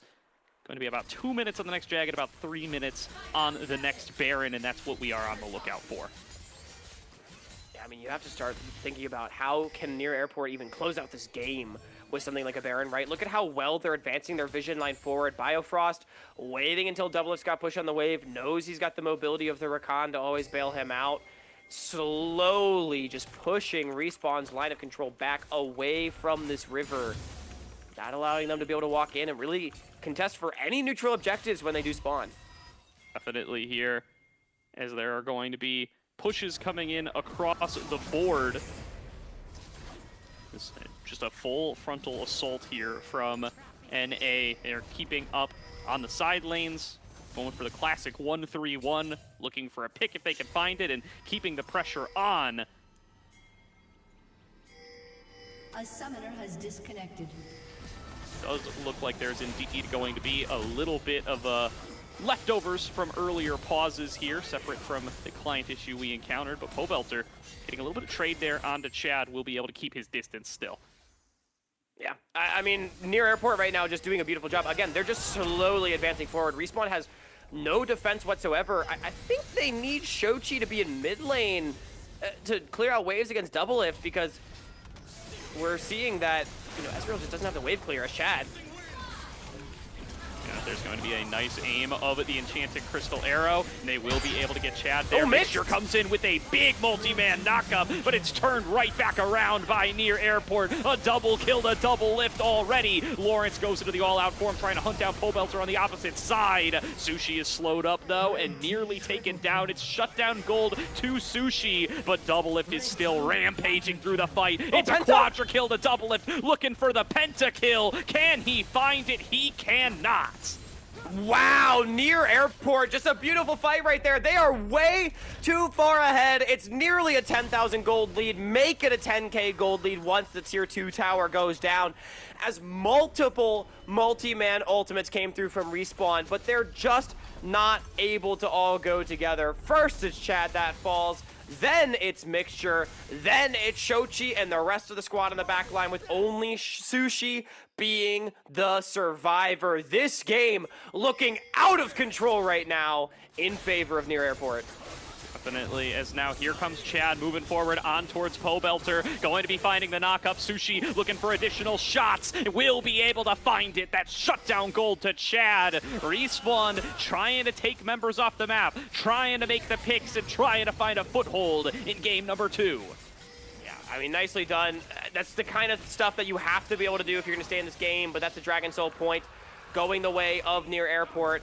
We have been asked to mention by production that the pauses were the result of observer bugs. There was not an in-game pause or anything of that nature. We were misinformed earlier on, so apologies for that. But regardless, definitely been a little bit of a tough run here, so some folks who tuned into the co-streams may already know how this one ends up. We will take it through the rest of the way. Shochi coming on in here from the flank, going to get hit by that enchanted crystal arrow. It's a nice chain of CC, but the follow-up's not quite there. TP being channeled now by Pobelter, coming into the back line, looking to see what he can find on this flank. Rooted up by Mixture as soon as he arrives, which should stop his engage, but the Baron has fallen to Near Airport, and Pobelter is full sending it, looking to find another target. Can't quite land onto anybody, though. Near Airport will happily take their Baron, and they will back away. Would appear we have lost Hawk again. Hopefully he'll be able to rejoin us soon. We do have a little bit more League of Legends left to play, though. Pobelter engaging forward, looking for Mixture here. Going to try to find the knock-up, can't quite get it. Pobelter just pumps out the damage and is able to take him down with some help from Double Lift. again, my internet just getting dunked just like Respawn, as it looks like a pretty good fight right now for Near Airport. Yep, I mean, Pobelter already found the pick to start things off, and Pobelter's looking like he's going to end it the same way. It's a nice shuffle back from Shochi. Maybe 10k gold ago, that could have been enough to make it close, but absolutely not. This time, Sushi is pushed back. 4 members down. He is the last one standing, and he is not going to be able to turn this around 1 versus 5. It's a clean ace for Near Airport, and what we thought might be a close match turns out to be an absolute slam for the veterans. Near Airport shows that the clock has not passed them by yet. They are still the top dogs in this region. They will knock on down Respawn, and they move themselves on to a qualifier match tomorrow. Yeah, Near Airport, column near NACL Gordo, as that was domination, a statement through and through, as they have just taken what we expected to be the 4th best team in this tournament and absolutely taken them into the dumpster. Respawned a lot of thinking to do before their lower bracket run begins on day 5 next week, but I mean, Near Airport now 1 match away. It'll be the 2nd block, 4 p.m. Pacific on Sunday, just tomorrow, that they potentially could qualify for the NACL. Absolutely here. So they're going to get their shot down in the lower bracket on the Respawn side, but Near Airport looking like they are on a collision course here with the NACL. They do, of course, have to win a best of 5, which will be their qualifier match. Ducky Getters and Friendly Fellas are going to game 3 right now, so could very well be either of those 2 squads that they will have to face in their final matchup tomorrow afternoon. Yeah, and again, we've said it, Near Airport, they are the favorites in that match through and through. Ducky Getters and Friendly Fellas are going to have their work cut out for them. 2 very good teams in their own right, do not get me wrong, but right now Near Airport is looking like a team to beat. There were a lot of questions about how well they play together, what their individual form would be, this, that, and the other thing, but they are looking a cut above the competition, as perhaps casual fans might have expected knowing their previous success. Definitely. Spica on that replay, I mean, what a monstrous run from him. He's a clear MVP throughout this series, and in moments where definitely looked like it could have been close, it was always Spica proving that there was no doubt. He dominated from start to finish here, and yeah, both on the Zyra and on the Nidalee just could not be matched. Yeah, literally from minute 1, the Raptor invade with the Nidalee, the dives bottom with the Zyra. I could not agree more. This player has been absolutely electric. Respawn, unfortunately, just had no answers, and he was a thorn in their side, because it felt like Respawn was trying to set up plays of their own, but they never could get good enough setups because of the form that Spica was on. And despite some fun smites from Chad, like the one we just saw. I mean, it's just plays like this, like Respawn, they just weren't quite coordinated on their engages, and that's the difference between an NACL team and one that's not. It really is here, and it's been an absolute slam for Near Airport throughout the bracket so far. They continue to have not yet dropped a game. They will be 8-0 after this series, looking to make it the full 11-0 qualification tomorrow. We'll see if either the Friendly Five or the Ducky Getters are going to be able to challenge them and are going to be able to get that series into a more interesting position. Yeah, and to take stock in the bracket again, those are the stakes in the upper, but in the lower, Respawn, they go down. As we said, they start their run on next Saturday. They'll be trying to play their way all the way through the weekend to be that final team to promote. They will await the winners of presumably the Citadel and then either Galaxy Gaming or Third Party. That will be their opponent in the lower 55th match. They'll need to win at least 3 best of 3s and 1 additional best of 5 to promote to the Challengers League. Going to be a tough journey in that lower bracket. Like we called out earlier on, right? There is only one spot to be gotten through the lower bracket. The winner's side, it's the side you want to be going on through, and Near Airport going to be the ones that take that title here today. See, on the lower bracket, I still think Tempest going to be very heavily favored there, and then the lower bracket coming into next weekend, that is where things are going to get really messy and where some very, very good teams are going to find themselves falling short. Yeah, absolutely. It's going to be a bloodbath down there. As a reminder for everyone out there, we start in the lower bracket tomorrow, same time, same place, 1 p.m. Pacific, 4 p.m. Eastern, where we'll have one of a selection of some good matchups that we'll be able to communicate to you as soon as we know who we're streaming. And then don't miss the big kahuna, 4 p.m. Pacific, 7 p.m. Eastern Standard Time. We will have, or rather Eastern Daylight Time. Happy Daylight Savings Time to everyone out there. We will have to turn those clocks back. Or forward, right? We spring forward, fall back. Isn't that how that works? We fall back for, am I crazy? Unless I'm I feel like crazy. I'm pretty fall sure we fall back and tonight. fall and you spring forward. Regardless, don't forget to change your clocks for Daylight Savings Time. And don't forget to be here on twitch.tv/NACL because we'll have one of those qualification best of 5s. We will, by the end of the weekend, promote a team into the NACL. And in fact, 2 of them.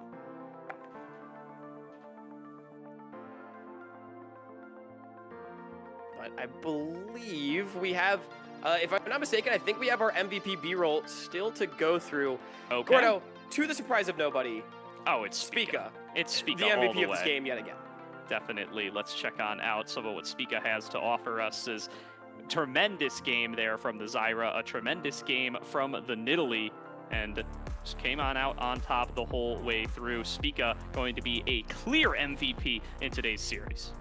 Yeah, I mean, it couldn't have been anyone other than him. I really, truly think, like, if there was any other jungler in these 2 games, I think the series would have legitimately been quite a bit closer. Because I think we saw in a lot of positions that Respawn didn't feel particularly outclassed. It was just the way Spica was able to orchestrate the map, always having the first move seemingly to everything, and then out executing on an individual level in the fights.